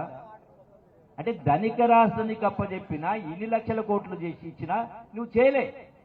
ఆఖరికి మొన్న 2023 అంటే మొన్న జరిగిన ఎమ్మెల్యే ఎన్నికల ముందు రైతు భరోసా ఇచ్చిండు. ఎట్లిచ్చిండు? బంగారు బాతుగుడ్డు వ్యవహారం అన్నట్టుగా నెలకు 100 కోట్ల రూపాయల ఆదాయం వచ్చేటువంటి హైదరాబాద్ రింగు రోడ్డు సంవత్సరానికి 1000 కోట్ల రూపాయలు ఆదాయం వచ్చే రింగు రోడ్డు. అది ప్రతి సంవత్సరం కూడా ఆదాయం పెరుగుతూ ఉంటుంది. ఎట్లంటే కార్లు, బస్సులు, స్కూటర్లు తిరుగుతూ ఉంటే ఆదాయం పెరుగుతూ ఉంటుంది. సంవత్సరానికి 1000 కోట్ల రూపాయలు వచ్చే ఆదాయం వచ్చే రింగు రోడ్డును 7,000 కోట్ల రూపాయలకు అప్పనంగా అప్పచెప్పి ఆ పైసలు తీసుకొచ్చి ఎన్నికల ముందు ఓట్లు రావాలని రైతుల ఖాతాల్లో రైతు భరోసా ఇచ్చింది. మరి నిజంగా మీరు గనక దొంగనట్టుగా ఇన్ని లక్షల కోట్ల అప్పు చెయ్యకపోయి ఉంటే ఈ ప్రభుత్వం నెలకు 6,500 కోట్ల రూపాయల చొప్పున సంవత్సరానికి 75,000 కోట్ల రూపాయలు వడ్డీ కట్టాలని పరిస్థితి లేకుండా ఉంటే తులం బంగారానికి ఎంత అవుతుంది? మహా అంటే సంవత్సరానికి 2-3 వేల కోట్లు కావచ్చు. ఇవన్నీ మీరు చెప్పిన మీ కేసీఆర్ కేటీఆర్ అందరూ చెప్పేటువంటి అన్ని కూడా మొత్తం తిప్పి కొడితే 10,000 కోట్లు కావచ్చు. కానీ మేము కడుతున్నది 70,000 కోట్ల అప్పు కదా. ఇది ఎవరి పుణ్యం? మీరు చేసిన ఘనకార్యమే కదా. మళ్ళీ తగుదనమ్మా అంటూ మళ్ళా కాంగ్రెస్ పార్టీ వైపు ఏలు పెట్టి చూపించే ప్రయత్నం చేస్తూ ఉన్నారు. మరి మీ లెక్కనే చేసింటే గడచిన కాంగ్రెస్ పరిపాలన మీ లెక్కనే జరిగింటే ఇలా రాష్ట్రాన్ని అమ్ముకోవాల్సిన పరిస్థితి వచ్చేది. అందుకే నేను ఎందుకు చెప్తా ఉన్నానంటే ఇంత లోతుగా లెక్కలతో సహా మీరందరూ అర్థం చేసుకోవాలి. వాస్తవాలు ఒకటి ఉంటే ప్రచారం ఒకటి జరుగుతూ ఉంది. ఇలా ఇన్ని 100 సంవత్సరాల చరిత్ర ఉన్న కాంగ్రెస్ పార్టీ బ్యాంకు ఖాతాలు ఎంత ఉందో అప్పు తెలుసా మీకు? డబ్బులు ఎన్నో తెలుసా మీకు? మొత్తం పీసీసీ అంటే రాష్ట్ర కాంగ్రెస్ పార్టీ ఖాతాలో ఉన్న డబ్బులు కేవలం 15 కోట్లు. మరి 60-70 సంవత్సరాలు పరిపాలించిన దానిలో ఇలా 10 సంవత్సరాలు పరిపాలన బీఆర్ఎస్ పార్టీ ఖాతాలో డబ్బులు ఎన్నో తెలుసా మీకు? నేను చెప్పడం కాదు, కేసీఆర్ చెప్పిండు. 1,500 కోట్ల రూపాయలు ఉన్నాయి. అంటే లక్షల కోట్ల రూపాయలు ఎట్లకెళ్ళి వస్తాయి? మంత్రాలు చదివి వచ్చినాయి మీ ఖాతాలో. ఆనాడు చందాలు వసూలు చేయలేదా? బస్తాలు మోసినామని, ఛాయలు ఇచ్చినామని, బజ్జీలు చేసినామని. ఈ బజ్జీలు చేస్తేనే వచ్చినాయా? చాలా మందితోనే వచ్చినాయా మీ ఖాతాకు అన్ని పైసలు? అంటే దోపిడీ వ్యవస్థ కొనసాగింది. అందుకే కాంగ్రెస్ పార్టీ ఈ రాష్ట్రానికైనా దేశానికైనా కాంగ్రెస్ పార్టీ శ్రీరామ రక్ష. కాబట్టి ఇంకొక విషయం చెప్పి ముగిస్తా. పార్టీ పరంగా చూస్తే నేను లెక్కలు చెప్పిన మీకు. పార్టీ నాయకత్వం లెక్క కూడా తెలవాల్సిన అవసరం ఉంది. ఒకసారి మొదటి జ్ఞాపకం చేయాల్సిన అవసరం ఉంది. ఆనాడు మహాత్మా గాంధీ నుంచి మొదలు పెట్టుకుంటే, నెహ్రూ నుంచి మొదలు పెట్టుకుంటే, డాక్టర్ అంబేద్కర్ నుంచి మొదలు పెట్టుకుంటే, ఇందిరాగాంధీ తాత, ఇందిరాగాంధీ తండ్రి గారు జవహర్లాల్ నెహ్రూ సుమారుగా 6 సంవత్సరాల పాటు జైల్లో ఉన్నాడు దేశ స్వాతంత్రం కోసం. యావదాస్తిని సమాజానికి దారాదత్తం చేసింది. ఇందిరాగాంధీ దేశ సమగ్రత కోసం ప్రాణాలు అర్పించింది. రాజీవ్ గాంధీ కూడా దేశ కీర్తి ప్రతిష్టల కోసం, ప్రపంచ ఖ్యాతి కోసం దేశం ఒకటిగా ఉండాలని ఆనాడు రాజీవ్ గాంధీ కూడా మరి ప్రాణత్యాగం చేయడం జరిగింది దేశ సమగ్రత కోసం. అట్లనే సోనియా గాంధీ గారికి 2004వ సంవత్సరంలో ప్రధానమంత్రి పదవి కాళ్ళకాడికి వచ్చినా కూడా నాకు వద్దని తీసుకోకుండా ఆనాడు దేశం ఆర్థిక ఇబ్బందులు ఉన్న కారణంగా ఒక ఆర్థికవేత్తను మన్మోహన్ సింగ్ ను ప్రధానమంత్రిని చేసింది. 2009లో రాహుల్ గాంధీ అంటే కాంగ్రెస్ పార్టీకి కేంద్రంలో ఢిల్లీలో కాంగ్రెస్ పార్టీ మెజారిటీ వచ్చింది. రాహుల్ గాంధీ ప్రధానమంత్రి అయ్యే అవకాశం ఉన్నా కూడా నాకు వద్దని ప్రధానమంత్రి పదవి తీసుకోకుండా అదే నిజాయితీ పడినటువంటి మన్మోహన్ సింగ్ ను ప్రధానమంత్రిగా కొనసాగించే కార్యక్రమం చేయడం జరిగింది. ఈనాడు రాహుల్ గాంధీ ఎక్కడి నుంచి కాశ్మీర్ నుంచి కన్యాకుమారి దాకా సుమారుగా 4,000 కిలోమీటర్ల పైచలకు సుమారుగా 5-6 మాసాలు పాదయాత్ర చేసి ఈ దేశం ముక్కలు కావద్దు, గాంధేయవాదం, మహాత్మా గాంధీ ఆలోచన విధానం,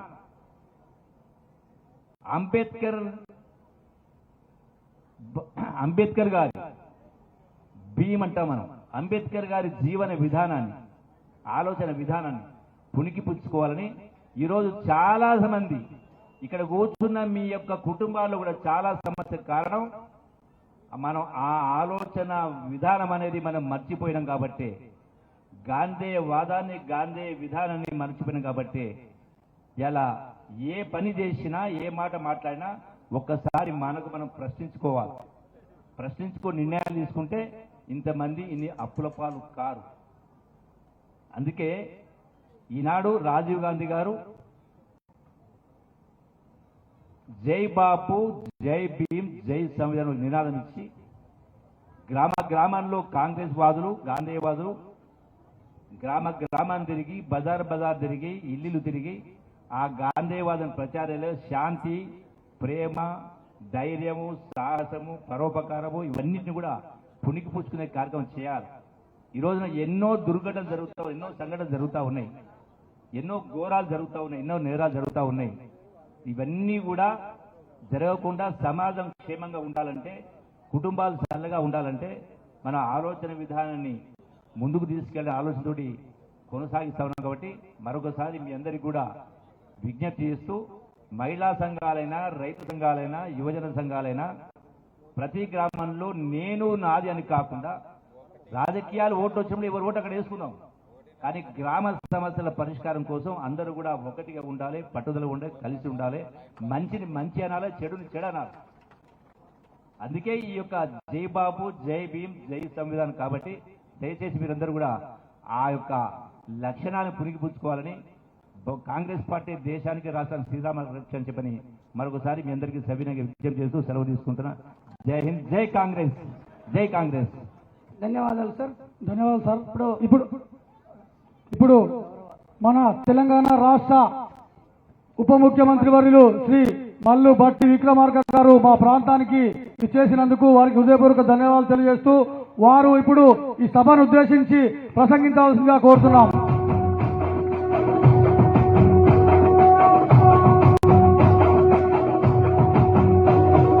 మూడు రంగుల జెండా బట్టి జనం బిడ్డను నేను, జనంలో నేను ఉంటానన్నారు. జనం మెచ్చిన జననేత, ప్రజా చైతన్య దీప్తి, పేదల ఉన్నతికై పరితపించే ప్రజానాయకుడు మల్లు భట్టి విక్రమార్క గారు. రాష్ట్ర ప్రజల సంక్షేమంపై నిరంతరం శ్రమిస్తున్న సమర్థ ఉప ముఖ్యమంత్రి, వేదార్థుల అడుగై, దీనుల గొడుగై, పేద ప్రజల జీవితాల్లో వెలుగులు నింపుతున్న నికార్సైన దార్శనిక నేత మన ఉప ముఖ్యమంత్రి. ప్రగతి చరిత్ర రాస్తూ బడుగుల గలమై ధ్వనిస్తూ కదం తొక్కుతున్న స్ఫూర్తి పతాకం. పేద జనం ప్రతినిధిగా కొత్త చరిత్ర లిఖిస్తున్న నాయక దిగ్గజం. సామాజిక న్యాయం, సమానత్వమే ధ్యేయంగా రాష్ట్ర ప్రజల జీవన ప్రమాణాలు పెంచుతూ ఆకలి, పేదరికం, అసమానతలు లేని సమాజం దిశగా మార్పు తెచ్చే బాధ్యతగా నైతిక విలువలు పెంచుతూ నిత్య ప్రజాసేవలో ఉంటూ ప్రజాపాలన సాగిస్తున్నటువంటి ప్రజాప్రభుత్వ ఉప ముఖ్యమంత్రి వర్యుల్ని ఈ సందర్భంగా మాట్లాడవలసిందిగా ఆహ్వానిస్తూ, బలహీన వర్గాల బలోపేత లక్ష్యంగా, అనగార్య జాతుల గుండె ధైర్యంగా, పేదల కోసం ప్రేమను పంచుతున్న ఆపన్న హస్తంగా, అభివృద్ధినే చిరునామాగా మార్చుకొని రాష్ట్ర రూపురేఖను మార్చుటకు, దేశంలోనే రాష్ట్రాన్ని ఆదర్శ రాష్ట్రంగా నిలుపుటకు అంకిత భావంతో నిరంతరం పనిచేస్తున్న పట్టు వీడని విక్రమార్కుడు మన భట్టి విక్రమార్కుల సందేశం.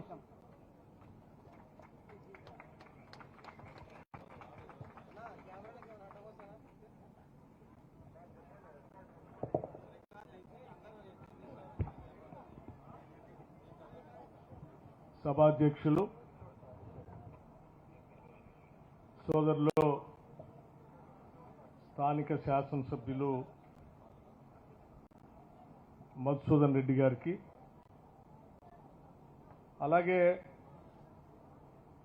రాష్ట్ర ప్రభుత్వ అభివృద్ధి కార్యక్రమాలు, ఆర్థిక అంశాలను కూడా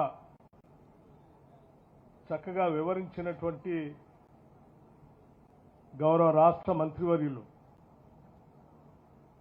శ్రీ జూపల్లి కృష్ణారావు గారికి, సోదర గౌరవ శాసనసభ్యులు శ్రీ మెగారెడ్డి గారికి, సోదర గౌరవ శాసనసభ్యులు శ్రీ అనిరుద్ధ్ రెడ్డి గారికి, అట్లాగే గౌరవ రాష్ట్ర ప్రభుత్వ chairman state minority corporation Shri Ubaidullah Kotwal గారికి, DCCB chairman Mahabubnagar Shri Vishnuvardhan Reddy గారికి, గౌరవ ఆనాటి శాసనసభ్యురాలు శ్రీమతి స్వర్ణ సుధాకర్ రెడ్డి గారికి, అట్లాగే వేదిక మీద ఉన్నటువంటి ఇతర ప్రభుత్వ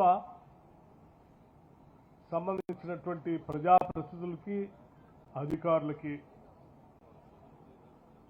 ముఖ్యంగా ట్రాన్స్కో సిఎండి,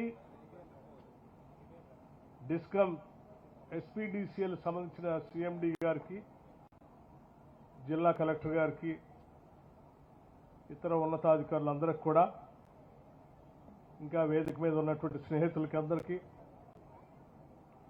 ఎదురుగా కూర్చున్నటువంటి అనేక గ్రామాల నుంచి ఈ కార్యక్రమంలో పాలు పంచుకొని సందేశాన్ని తిరిగి గ్రామాల్లోకి తీసుకువెళ్ళటానికి విచ్చేసినటువంటి నాయకులందరికీ,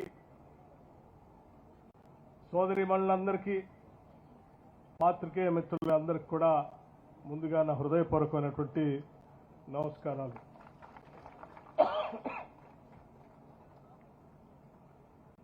దేవరకద్ర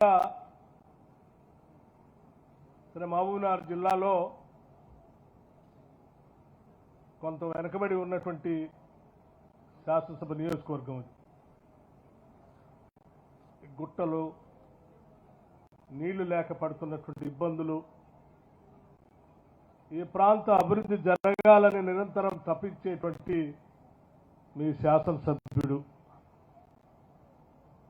అట్లాగే ఈ జిల్లా ప్రజల ఆకాంక్షలు తీర్చాలని, ఈ జిల్లా అభివృద్ధిని రాష్ట్రంలోనే ఉరుకులు పెట్టించాలని రాష్ట్ర ప్రభుత్వ అధినేత, ఈ రాష్ట్ర ప్రభుత్వ ముఖ్యమంత్రి, పాలమూరు జిల్లా బిడ్డ శ్రీ రేవంత్ రెడ్డి గారు, అట్లాగే ఈ ప్రాంతం నుంచి మంత్రివర్గంలో నిత్యం ప్రజా సమస్యలపై చక్కటి అవగాహనతో సంక్షేమ కార్యక్రమాలతో పాటు అభివృద్ధి కార్యక్రమాలని నిరంతరం మానిటర్ చేస్తూ ముందుకు తీసుకెళ్తున్నటువంటి జూపల్లి కృష్ణారావు గారు, వీరందరూ పెద్ద ఎత్తున ఈ ప్రాంత అభివృద్ధి కోసం తప్పిస్తా ఉన్నారు. అందుకే ఈరోజు కేవలం ఒక్క శాసనసభ నియోజకవర్గంలోనే, ఈ దేవరకద్ర శాసనసభ నియోజకవర్గంలో దాదాపు 12 sub stations, 33/11 kV sub stations, ఒక 132/33 kV సబ్ స్టేషన్, ఇవన్నీ కలిపి దాదాపు 72 కోట్ల రూపాయలతో ఈ ఒక్కరోజే ఈరోజు మనం భూమి పూజ కార్యక్రమం చేస్తున్నాం. ఈ శాసనసభ నియోజకవర్గంలో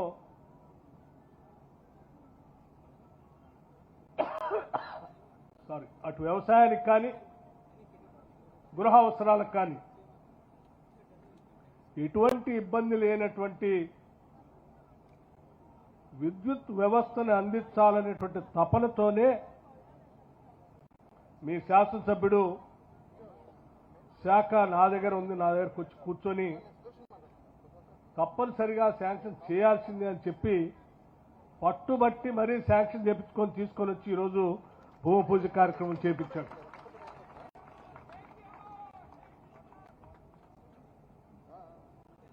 ఇదొక్కటే కాదు, గతంలో కూడా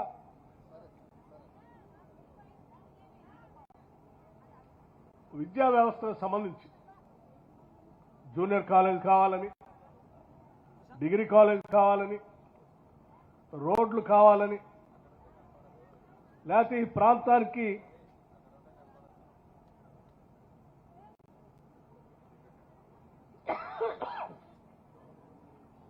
నీళ్లు పెద్ద ఎత్తున తీసుకొచ్చేటువంటి పాలమూరు రంగారెడ్డికి సంబంధించినటువంటి కాలువ పనులు కానీ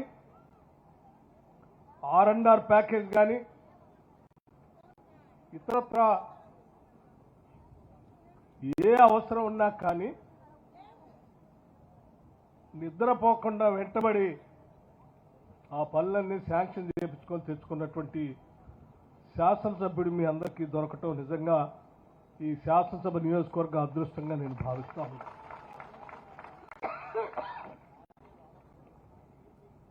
ప్రజానాయకుడు అంటే, ప్రజాప్రతినిధి అంటే ప్రజల ఓట్లతో శాసనసభ్యుడిగా గెలిచి ఆ శాసనసభ సభ్యత్వాన్ని హోదాని తన వ్యక్తిగత అవసరాల కోసం కాంట్రాక్టుల కోసం వాడుకోవటం కాదు. ప్రజల ఓట్లతో గెలిచినటువంటి ప్రజాప్రతినిధి ప్రజల అవసరాలు తీర్చడం కోసం, వారి ఆకాంక్షల్ని అవసరాలని దృష్టిలో పెట్టుకొని నిత్యం 5 సంవత్సరాలు వాళ్ళ గురించే తప్పిస్తూ వాళ్ళకు కావాల్సిన పనులు చేసేటువంటి వ్యక్తే నిజమైనటువంటి ప్రజాప్రతినిధి, ప్రజానాయకుడు. వ్యాపారం చేసుకోవటానికి, కాంట్రాక్టులు చేసుకోవటానికి ప్రజాప్రతినిధి కావాల్సిన అవసరం లేదు, శాసనసభ్యుడు కావాల్సిన అవసరం లేదు. ప్రతి ఓటు చాలా విలువైనది. నా ఓటు నా అవసరం తీర్చేటట్టుగా ఉండాలి. నా అవసరాలు తీర్చడానికి నాకై నేనుగా రాష్ట్ర రాజధాని వరకు వెళ్ళి నా సమస్యలు చెప్పుకొని నిధులు తెచ్చుకోలేను. కాబట్టి మా అందరి తరఫున ఒక ప్రజాప్రతినిధిని మా ఓట్లతో శాసనసభ పంపిస్తా ఉన్నాం. మా గొంతుకై శాసనసభలో మాట్లాడాలి, ప్రభుత్వానికి ప్రతినిధిగా ఉండి మా సమస్యలు తీర్చాలి అనేటువంటి తపన ఉన్నటువంటి వ్యక్తే నిజమైనటువంటి ప్రజాప్రతినిధి. అటువంటి ప్రతినిధిని మీరు ఎన్నుకున్నందుకు మీ అందరికి కూడా నేను అభినందనలు తెలియజేస్తాను. అలాగే ఉండాలి. అలా ఉన్నప్పుడే ప్రజాస్వామ్యానికి విలువ, మన ఓటుకు కూడా విలువ. ఈ ప్రభుత్వం పీపుల్స్ గవర్నమెంట్, ప్రజాప్రభుత్వం. ఇది ప్రజల ఆశలు, ఆకాంక్షలే ప్రభుత్వం యొక్క అజెండా. ప్రజల అవసరాలే మా ముందున్నటువంటి లక్ష్యం. లక్ష్యాలని తీర్చడం కోసం చట్టాలుగా మార్చి ఆ చట్టాలని అమలు చేయటమే మా పని. వాళ్ళ పాలమూరు జిల్లాకు సంబంధించి మరి ఎప్పటి నుంచో నీటి అవసరాలు కావాలని, ఆ వసతులు తీర్చుకోవడం కోసమే మనకు ప్రత్యేక రాష్ట్రం కావాలని, కృష్ణానది ఒడ్డునే ఉన్నాం, ఆ ఒడ్డునున్నటువంటి నీళ్లని మన భూమి పొరల్లోకి పారించుకోవాలని చెప్పి ప్రత్యేక రాష్ట్రం వస్తే గతం కంటే ఇంకా స్పీడ్గా పారించుకోవచ్చని మనం అందరం పోరాటం చేశాం, తెచ్చుకున్నాం. మరి నేను 10 సంవత్సరాలుగా లెక్కలు తీశాను. ఆనాటి ప్రభుత్వాలు చేసినటువంటి ప్రాజెక్టులు పూర్తి చేసి నీళ్లు ఇచ్చిన చరిత్ర తప్ప ఈ 10 సంవత్సరాల్లో ఏ ప్రాజెక్టు ద్వారా 1 ఎకరానికి కూడా, మహబూబ్నగర్ ఉమ్మడి జిల్లాలో 1 ఎకరానికి కూడా నీళ్లు ఇచ్చినటువంటి చరిత్ర లేదు. మరి మనందరి ఆశ, తపన 10 సంవత్సరాలు ఆవిరైపోయింది. నిధులు ఆవిరైపోయాయి, నీళ్లు మాత్రం రాలేదు. ఇప్పటికి కూడా పాలమూరు జిల్లాలో ఉన్నటువంటి ప్రాజెక్టులు చూస్తే జోరాల ఆనాటి కాంగ్రెస్ ప్రభుత్వాలు కట్టించింది, కోయల్ సాగర్ ఆనాటి ప్రభుత్వాలు, కాంగ్రెస్ ప్రభుత్వాలు కట్టించింది, భీమా ఫేజ్ 1 ఫేజ్ 2 ఆనాటి ప్రభుత్వాలు కట్టించింది, కల్వకుర్తి లిఫ్ట్ ఇరిగేషన్ ఆనాటి ప్రభుత్వాలు కట్టించింది. వీటన్నిటికీ నీళ్లు బేస్ చేసుకొని తీసుకోవడానికి కావాల్సినటువంటి స్టోరేజ్ కెపాసిటీ పెంచి కట్టినటువంటి శ్రీశైలం ప్రాజెక్టు ఆనాటి కాంగ్రెస్ ప్రభుత్వాలు కట్టింది. మరి మీరు 10 ఏళ్లుగా ఏం చేశారయ్యా? ఏం చేయలేదు. ఆనాటి కాంగ్రెస్ ప్రభుత్వాలు పాలమూరు రంగారెడ్డికి శాంక్షన్ చేసి డిజైనింగ్ కోసం అప్రూవల్ ఇచ్చి శాంక్షన్ చేసి జీవోని అడ్డం పెట్టుకొని సరే మేము ఇది చేపడతామని చెప్పి ఇదే దేవరకద్ర శాసనసభ నియోజకవర్గంలో వచ్చి 2015 జూన్ 11వ తారీఖు నాడు వచ్చి ఇక్కడ కరివెన రిజర్వాయర్ కోసం పునాదులు వేశారు. 3 సంవత్సరాల్లో నీళ్లు మారిస్తామని చెప్పారు. ఎక్కడ 3 సంవత్సరాలండి, 10 సంవత్సరాలు అయిపోయి నీళ్లు మారలేదు. పారకపోగా హడావుడిగా ఎన్నికల కంటే ముందు చాలా హడావుడిగా ఓ పెద్ద మనిషి ఇక్కడికి వచ్చేసి పంప్ ఆన్ చేసిండు, నీళ్లు బారిచ్చాము చూసుకోండి, ఇక అద్భుతంగా నీళ్లు బారుతున్నాయి. నార్లాపూర్ దగ్గర కొద్దిగా ఒక పంప్ ఆన్ చేసి ఆ పంప్ కూడా ట్రయల్ రన్ అని ఆన్ చేసి మళ్ళీ ఎమ్మటే బంద్ చేశారు. బంద్ చేసి మొత్తం నేను పాలమూరు రంగారెడ్డి పూర్తయిపోయింది, మహబూబ్నగర్ జిల్లాలో సస్యశ్యామలంగా నీళ్లు బారుతున్నాయి, పంటలు బ్రహ్మాండంగా వండుతున్నాయని చెప్పి వెళ్ళిపోయింది. ఏదో పాత కథల్లో చందమామ కథల్లో అద్భుతమైనటువంటి అభూత కల్పనలు సృష్టించి అరచేతిలో వైకుంఠం చూపించి అన్నీ వచ్చేసి అనుభవించండి అని చెప్పారు. కానీ వాస్తవాన్ని చూస్తే ఏమీ లేదు. ఇప్పటికి కూడా నార్లాపూర్ నుంచి ఏదుల మధ్యలో ఉన్నటువంటి కొంత గ్యాప్ ని పూర్తి చేయాలి. నార్లాపూర్ నుంచి ఏదులకు నీళ్లు రావాలి, ఏదుల నుంచి ఒట్టానికి రావాలి, ఒట్టే నుంచి కరివెనకి రావాలి. కాంగ్రెస్ ప్రభుత్వం వచ్చిన తర్వాత ఈ పాలమూరు నుంచి ముఖ్యమంత్రిగా ఉన్నటువంటి రేవంత్ రెడ్డి గారు మహబూబ్నగర్ హెడ్ క్వార్టర్లో భారీ బహిరంగ సభ పెట్టి యావత్ క్యాబినెట్ అంతా పిలిచారు. రైతు పండగ పేరు మీద. మరి నేను పాలమూరు బిడ్డని, మీ అందరి ఆశీస్సులతో ఈ రాష్ట్రానికి ముఖ్యమంత్రి అయినా మా పాలమూరు ప్రజలందరూ నీళ్ల కోసం తప్పిస్తా ఉన్నారు. బొంబాయి, బొగ్గుబాయి, దుబాయ్ అని మాయ మాటలు చెప్పి ఆనాటి ప్రభుత్వాలు ఓట్లు వేయించుకొని గాలి కొదిలి పెట్టిపోయారు. నా మీద, కాంగ్రెస్ పార్టీ మీద అపారమైన నమ్మకంతో మనకు ఓట్లేసి గెలిపించారు. ఈ పాలమూరు జిల్లా పైన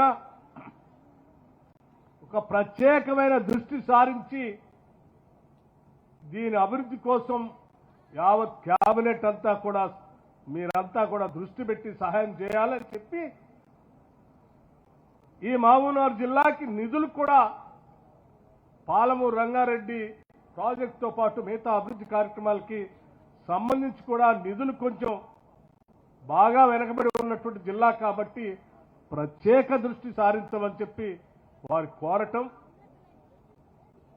కేబినెట్ కూడా దీన్ని అంతా అర్థం చేసుకుని ఈరోజు ప్రత్యేకంగా ఈ మహబూబ్నగర్ జిల్లా మీద దృష్టి సారించి ప్రాజెక్టు వారిగా ప్రయారిటైజ్ చేసుకొని నీటిపారుదల, విద్యుత్ శాఖ, విద్య, వైద్యం, రోడ్లు, ఇతరత్రా కావాల్సినటువంటి అభివృద్ధి కార్యక్రమాలన్నింటినీ ప్రయారిటైజ్ చేసుకొని పెద్ద ఎత్తున ఈరోజు నిధులు ఖర్చు పెడుతూ అన్నీ క్లియర్ చేసుకుంటూ పోతా ఉన్నాం.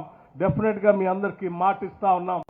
పాలమూరు రంగారెడ్డి ప్రాజెక్టు నీళ్లు కూడా గతంలో జోరాల ఏ రకంగా కాంగ్రెస్ వాళ్ళు పారిచ్చారో, గతంలో కల్వకుర్తి లిఫ్ట్ ఇరిగేషన్ ఏ రకంగా కాంగ్రెస్ ప్రభుత్వాలు పారిచ్చాయో, పాలమూరు రంగారెడ్డి సంబంధించిన నీళ్లను కూడా కాంగ్రెస్ ప్రభుత్వమే ఈ జిల్లాలో నీళ్లు పారిస్తుంది.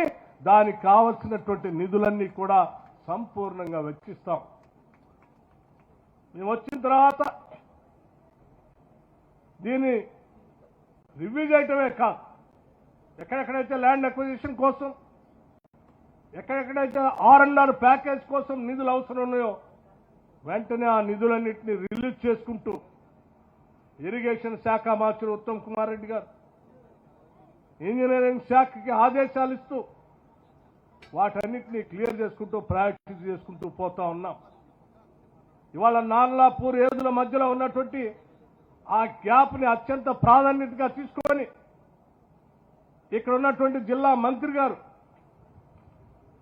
జూపల్లి కృష్ణారావు గారు ఈ జిల్లా నుంచి ప్రాతినిధ్యం వహిస్తున్నటువంటి ముఖ్యమంత్రి రేవంత్ రెడ్డి గారు అందరూ కూర్చొని అర్జెంటుగా ప్రాధాన్యతగా దీన్ని నిధులు రిలీజ్ చేయాలి అని అంటే వెంటనే ఆర్థిక శాఖ దాని మీద దృష్టి సారించి దానికి కావాల్సిన నిధులు కూడా క్లియర్ చేశాం. పనులు స్పీడ్గా మొదలవుతా ఉన్నాయి. అట్లాగే కింద ఉన్నటువంటి ఉద్దండాపూర్ సంబంధించిన R&R ప్యాకేజ్ సంబంధించి 70 కోట్ల అవసరం ఉన్నాయంటే వెంటనే వాటిని రిలీజ్ చేశాం. భవిష్యత్తులో ఇంకా కొద్దిగా R&R ప్యాకేజ్ సంబంధించి నిధులు అవసరం ఉన్నాయంటే వాటిని కూడా రిలీజ్ చేస్తా ఉన్నాం. తప్పనిసరిగా పాలమూరు రంగారెడ్డి కృష్ణానది నీళ్ళని పాలమూరు జిల్లాలో పూర్తి స్థాయిలో పారిస్తాం. అనుకున్న లక్ష్యాలను నెరవేరుస్తాం. మీ కలలు నెరవేరుస్తాం. మహబూబ్నగర్ జిల్లా సస్యశ్యామలంగా ఉండేటట్టుగా చేసే బాధ్యత మేము తీసుకున్నామని ఈ సందర్భంగా చెప్పటమే మా బాధ్యతగా భావించి చెప్తా ఉన్నాం. మిత్రులారా, మరొక విషయం కూడా నేను చెప్పదలుచుకున్నాను. నీటిపారుదలకు సంబంధించి మేము ఎంత పెద్ద ఎత్తున సీరియస్గా ఉన్నామనంటే ఎప్పుడో మొదలుపెట్టినటువంటి శంకర్ సముద్రం సంబంధించినటువంటి లిఫ్ట్ ఇరిగేషన్, సరే శంకర్ సముద్రానికి సంబంధించి ఉన్నటువంటి ప్రాజెక్టు సంబంధించి R&R ప్యాకేజ్ 33 crores పెండింగ్ ఉన్నాయని మిత్రుడు మీ శాసనసభ్యుడు సోదరుడు మధుసూదన్ రెడ్డి గారు చెప్తా ఉన్నారు. తప్పనిసరిగా ఈ శంకర సముద్రం ప్రాజెక్టు సంబంధించి నిధుల్ని ప్రయారిటైజ్ చేసుకొని విడుదల చేస్తామని కూడా ఈ సందర్భంగా మీ అందరూ చెప్తాం. అట్లాగే చౌదరపల్లి లిఫ్ట్ ఇరిగేషన్ సంబంధించి ఈ స్కీమ్ ఎప్పటి నుంచో పెండింగ్ ఉంది. ఇక్కడ ఈ చౌదరపల్లి లిఫ్ట్ ఇరిగేషన్ కూడా మా శాసనసభ నియోజకవర్గానికి చాలా అత్యవసరమైంది. వెంటనే పూర్తి చేయాలనంటే తప్పనిసరిగా ఈ చౌదరపల్లి లిఫ్ట్ ఇరిగేషన్ సంబంధించి కూడా ఆర్థిక పరమైనటువంటి అనుమతులు త్వరలోనే ఇస్తామని చెప్పి కూడా మీ అందరికీ నేను మనవి చేస్తా ఉన్నాను. దాదాపు 20,000 ఎకరాలు పెద్ద ఎత్తున పారతాయని చెప్తున్నారు. తప్పనిసరిగా సాగులో తీసుకురావడానికి అవకాశం ఉన్న ఈ ప్రాజెక్టు క్లియర్ చేస్తాం. అట్లాగే మిత్రులారా, ఈ శాసనసభ నియోజకవర్గంలో మనకున్నటువంటి ఆర్థిక పరిస్థితుల గురించి నేను ప్రత్యేకంగా చెప్పాల్సినటువంటి అవసరం లేదు. ఒక విషయం మాత్రం నేను చాలా స్పష్టంగా చెప్పదలుచుకున్నాను. ఆనాటి ప్రభుత్వాలు మొదలుపెట్టినటువంటి ఏ సంక్షేమ కార్యక్రమాన్ని కూడా మేము ఆపలే. అది కళ్యాణ లక్ష్మి కావచ్చు, షాదీ ముబారక్ కావచ్చు, లేకపోతే ఇతరత్ర కార్యక్రమాలు ఇంకేమి లేవు, ఈ 2 తప్ప. కానీ మేము వచ్చిన తర్వాత ఆ 2 కొనసాగిస్తూ కూడా ఇవాళ ఇందిరమ్మ ఇల్లు ఇస్తా ఉన్నాం. ఒక్కొక్క ఇంటికి 5 లక్షల రూపాయలతో ఇల్లు ఇస్తా ఉన్నాం. 3,500 ఇళ్లు ఒక్కొక్క శాసనసభ నియోజకవర్గానికి శాంక్షన్ చేస్తా ఉన్నాం. రాష్ట్ర వ్యాప్తంగా 4,50,000 ఇళ్లని మొదటి సంవత్సరం ఒకటేసారి 22,500 కోట్ల రూపాయలతో శాంక్షన్ చేస్తా ఉన్నాం. ఇది పేదల కోసం, ఇల్లు లేని ప్రజానికం కోసం ఈ రాష్ట్ర ప్రభుత్వం హృదయంతో ఆలోచించి తీసుకున్న నిర్ణయం. అలాగే రాష్ట్ర వ్యాప్తంగా ఉన్నటువంటి రైతాంగ సోదరులు పంటలు పండించేటువంటి కార్యక్రమంలో భాగంగా దాదాపు 29 లక్షల పంప్ సెట్లు ఉంటే, అగ్రికల్చర్ పంప్ సెట్లు ఉంటే దాదాపు 12,500 కోట్ల రూపాయలు ప్రతి సంవత్సరం రైతుల పక్షాన కరెంటు శాఖకి 12,500 కోట్ల రూపాయలు కడతా ఉన్నాం మీ అందరి తరఫున. అది కాకుండా రాష్ట్ర వ్యాప్తంగా ఉన్నటువంటి పేద మధ్యతరగతి కుటుంబాలకు సంబంధించి 200 యూనిట్ లోపల కరెంటు వాడితే వాళ్ళకి ఉచితంగా కరెంట్ ఇద్దాం, బిల్లు వసూలు చేయొద్దని చెప్పి ఆ బిల్లు కట్టేటువంటి డబ్బులు వాళ్లే ఉంచుకుంటే ఆ కుటుంబానికి ఎంతో కొంత ఉపయోగపడుతుంది, వాళ్ళకే ఉండేటట్టుగా చేద్దామని రాష్ట్ర ప్రభుత్వం ఆలోచన చేసి దాదాపు 50 లక్షల కుటుంబాలకి ఈరోజు 200 యూనిట్ లోపల కరెంటుని ఉచితంగా సంవత్సరానికి 2,000 కోట్ల రూపాయలు కడతా ఉన్నాం మీ అందరి తరఫున కరెంటు శాఖ. కేవలం దేవరకద్ర శాసనసభ నియోజకవర్గంలో 63,226 కనెక్షన్స్ ఉంటే, గృహ అవసరాలకు సంబంధించిన కనెక్షన్స్ ఉంటే 45,155 మందికి 45,155 మందికి గృహజ్యోతి కింద 200 యూనిట్ లోపల ఉచితంగా కరెంట్ ఇస్తా ఉన్నాం. 45,155 కుటుంబాలు 71%, 71% అంటే ఈ నియోజకవర్గంలో ఉన్నట్టు 71% ప్రజలు కుటుంబాలు ఇవాళ కరెంటు బిల్లు కట్టట్లే, ఉచితంగా కరెంట్ ఇస్తా ఉన్నాం. ఒకసారి ఆలోచించేయండి. మరి 71% ఉచితంగా ఇచ్చే కరెంటు ఆ 10 సంవత్సరాలు కూడా ఇవ్వచ్చు కదా, ఎందుకు ఇవ్వలే? 5 లక్షలతో ఇందిరమ్మ ఇల్లు ఇచ్చే ఇల్లు 10 సంవత్సరాల్లో ఇవ్వచ్చు కదా, ఎందుకు ఇవ్వలే? పాలమూరు రంగారెడ్డి కోసం ఈరోజు ల్యాండ్ అక్విజిషన్ కోసం ఇస్తున్నట్టు డబ్బులు కానీ కాలువ పనులకు కానీ మరి మేము ఇస్తున్నాం, క్లియర్ చేపిస్తున్నాం, ఆ రోజు ఎందుకు చేయలే? అలాగే రాష్ట్ర వ్యాప్తంగా ఉన్నటువంటి మహిళలందరూ ఇవాళ ఉచితంగా బస్సులో టికెట్ లేకుండా ప్రయాణం చేసేటట్టు వసతి మనం కల్పించాం. రాష్ట్ర వ్యాప్తంగా ఉన్న మహిళలందరూ ఎవరు టికెట్ తీసుకోవాల్సిన అవసరం లేదు. ఆ టికెట్ సంబంధించిన డబ్బులన్నీ మీ తరఫున రాష్ట్ర ప్రభుత్వమే ఆర్టీసీకి డబ్బులు కడతా ఉంది. మరి ఈ మహిళలు అప్పుడు కూడా ఉన్నారు కదా, వాళ్ళు ఎందుకు ఇవ్వలేదు? అదేవిధంగా రాష్ట్ర వ్యాప్తంగా సగ జనాభా ఉన్న మహిళలు ఇవాళ డ్వాక్రా సంఘాల్లో ఉంటే 21,000 కోట్ల రూపాయలు వడ్డీ లేని రుణాలు వాళ్ళకి ఇస్తా ఉన్నాం. 21,000 కోట్ల రూపాయల సంవత్సరానికి వడ్డీ లేని రుణాలు మహిళలకు ఇస్తా ఉన్నాం అంటే 5 ఏళ్లలో 1,00,000 కోట్ల రూపాయలు వాళ్ళకి ఇవ్వాలనేటువంటి లక్ష్యంతో ముందుకు పోతా ఉన్నాం. 1,00,000 కోట్లు మహిళలకి వడ్డీ లేని రుణాలు ఇవ్వటం మామూలు విషయం కాదు. మరి మీరు 10 సంవత్సరాలు పాలన చేశారే, ఎందుకు ఆలోచన చేయలేదు మహిళల గురించి?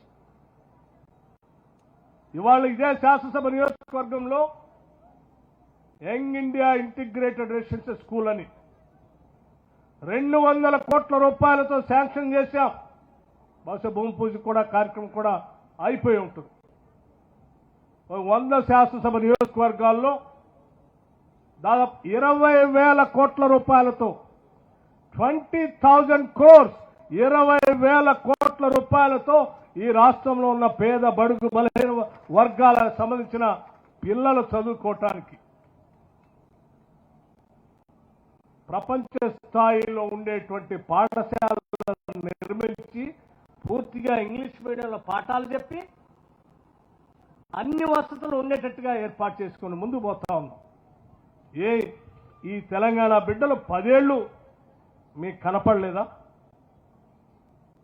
రాష్ట్ర వ్యాప్తంగా ఉన్నటువంటి రెసిడెన్షియల్ పాఠశాలలో పిల్లలు చదువుకుంటూ ఉంటే వాళ్ళ పెట్టే ఆహారం 10 ఏళ్లు వాటి రేట్లు పెంచలేదు.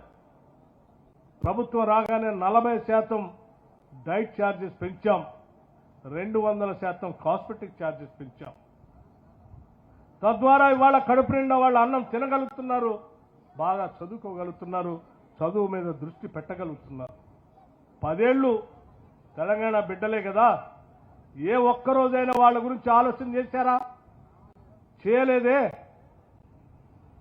నీళ్లతో పాటు ఉద్యోగాలు కావాలని మనం ఈ రాష్ట్రాన్ని తెచ్చుకున్నాం. ఇంటికో ఉద్యోగం అన్నాం. ఎవరికైనా ఉద్యోగం ఇచ్చావా? ప్రభుత్వం రాగానే కేవలం సంవత్సర కాలంలో 56,000 మందికి ప్రభుత్వ ఉద్యోగాల నియామక పత్రాలు అందించాం. ఇంకొక 30,000 ఉద్యోగాలు ప్రాసెస్లో ఉన్నాయి. నిరుద్యోగ యువకుల కోసం ప్రభుత్వ ఉద్యోగాలే కాదు, వాళ్ళ స్వంతంగా వాళ్ళ కాళ్ల మీద కూడా నిలబడటానికి రాష్ట్ర ప్రభుత్వం నుంచి దాదాపు 8,000 కోట్ల రూపాయలతో రాజీవ్ యువ వికాసం అని పెట్టి ముందుకు తీసుకొని పోతున్నాం. వాళ్ళందరికీ సెల్ఫ్ ఎంప్లాయ్మెంట్ స్కీమ్ చేయబోతున్నాం.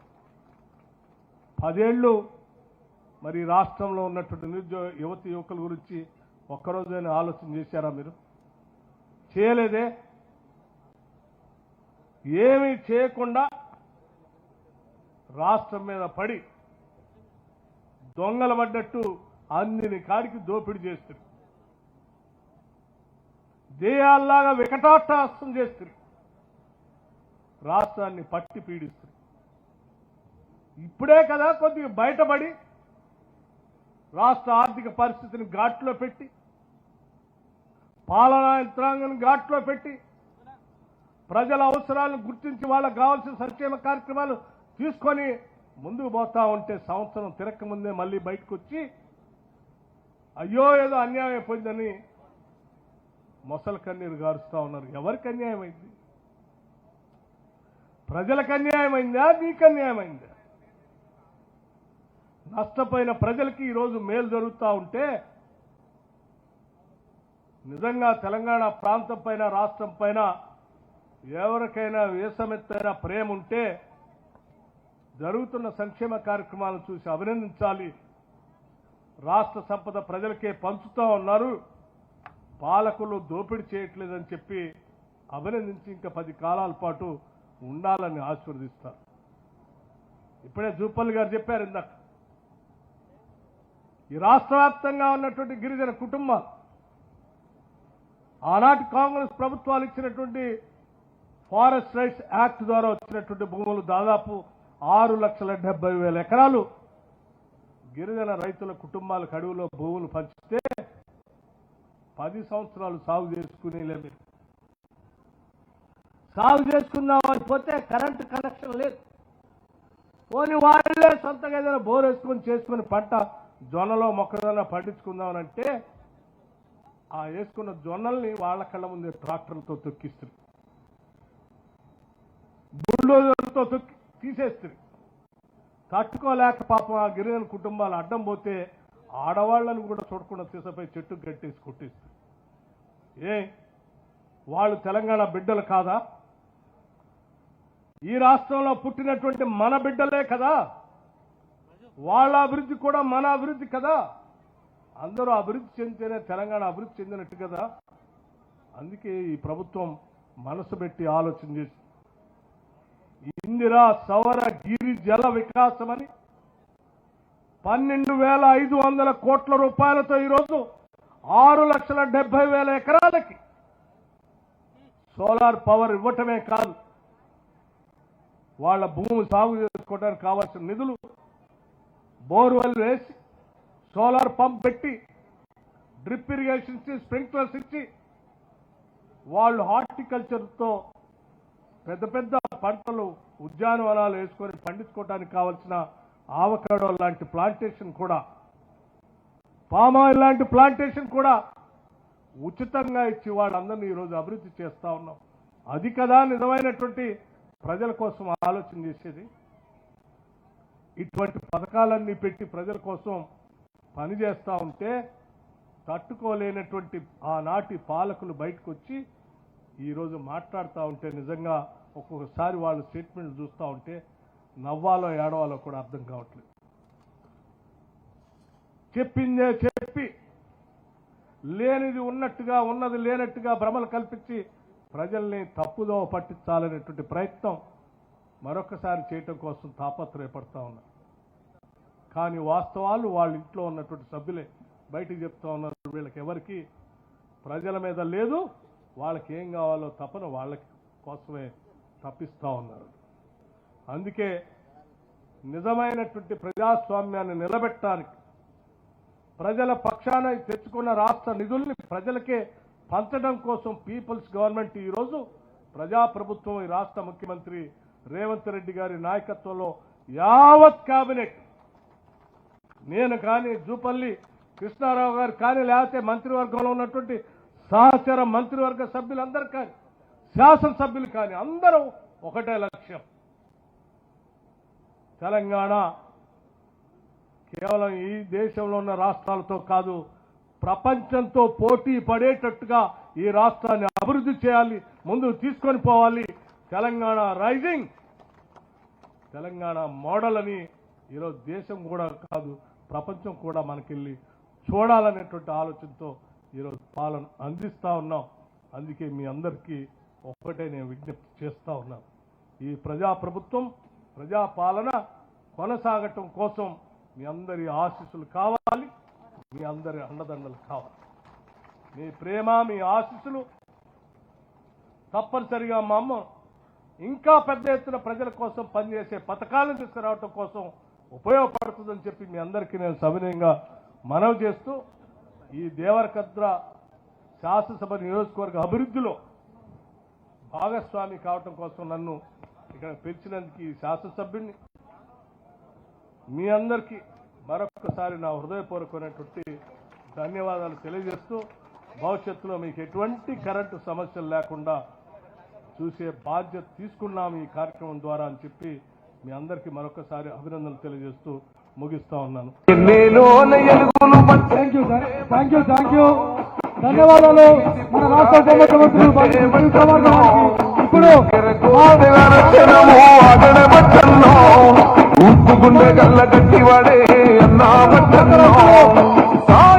నీకున్న గుణం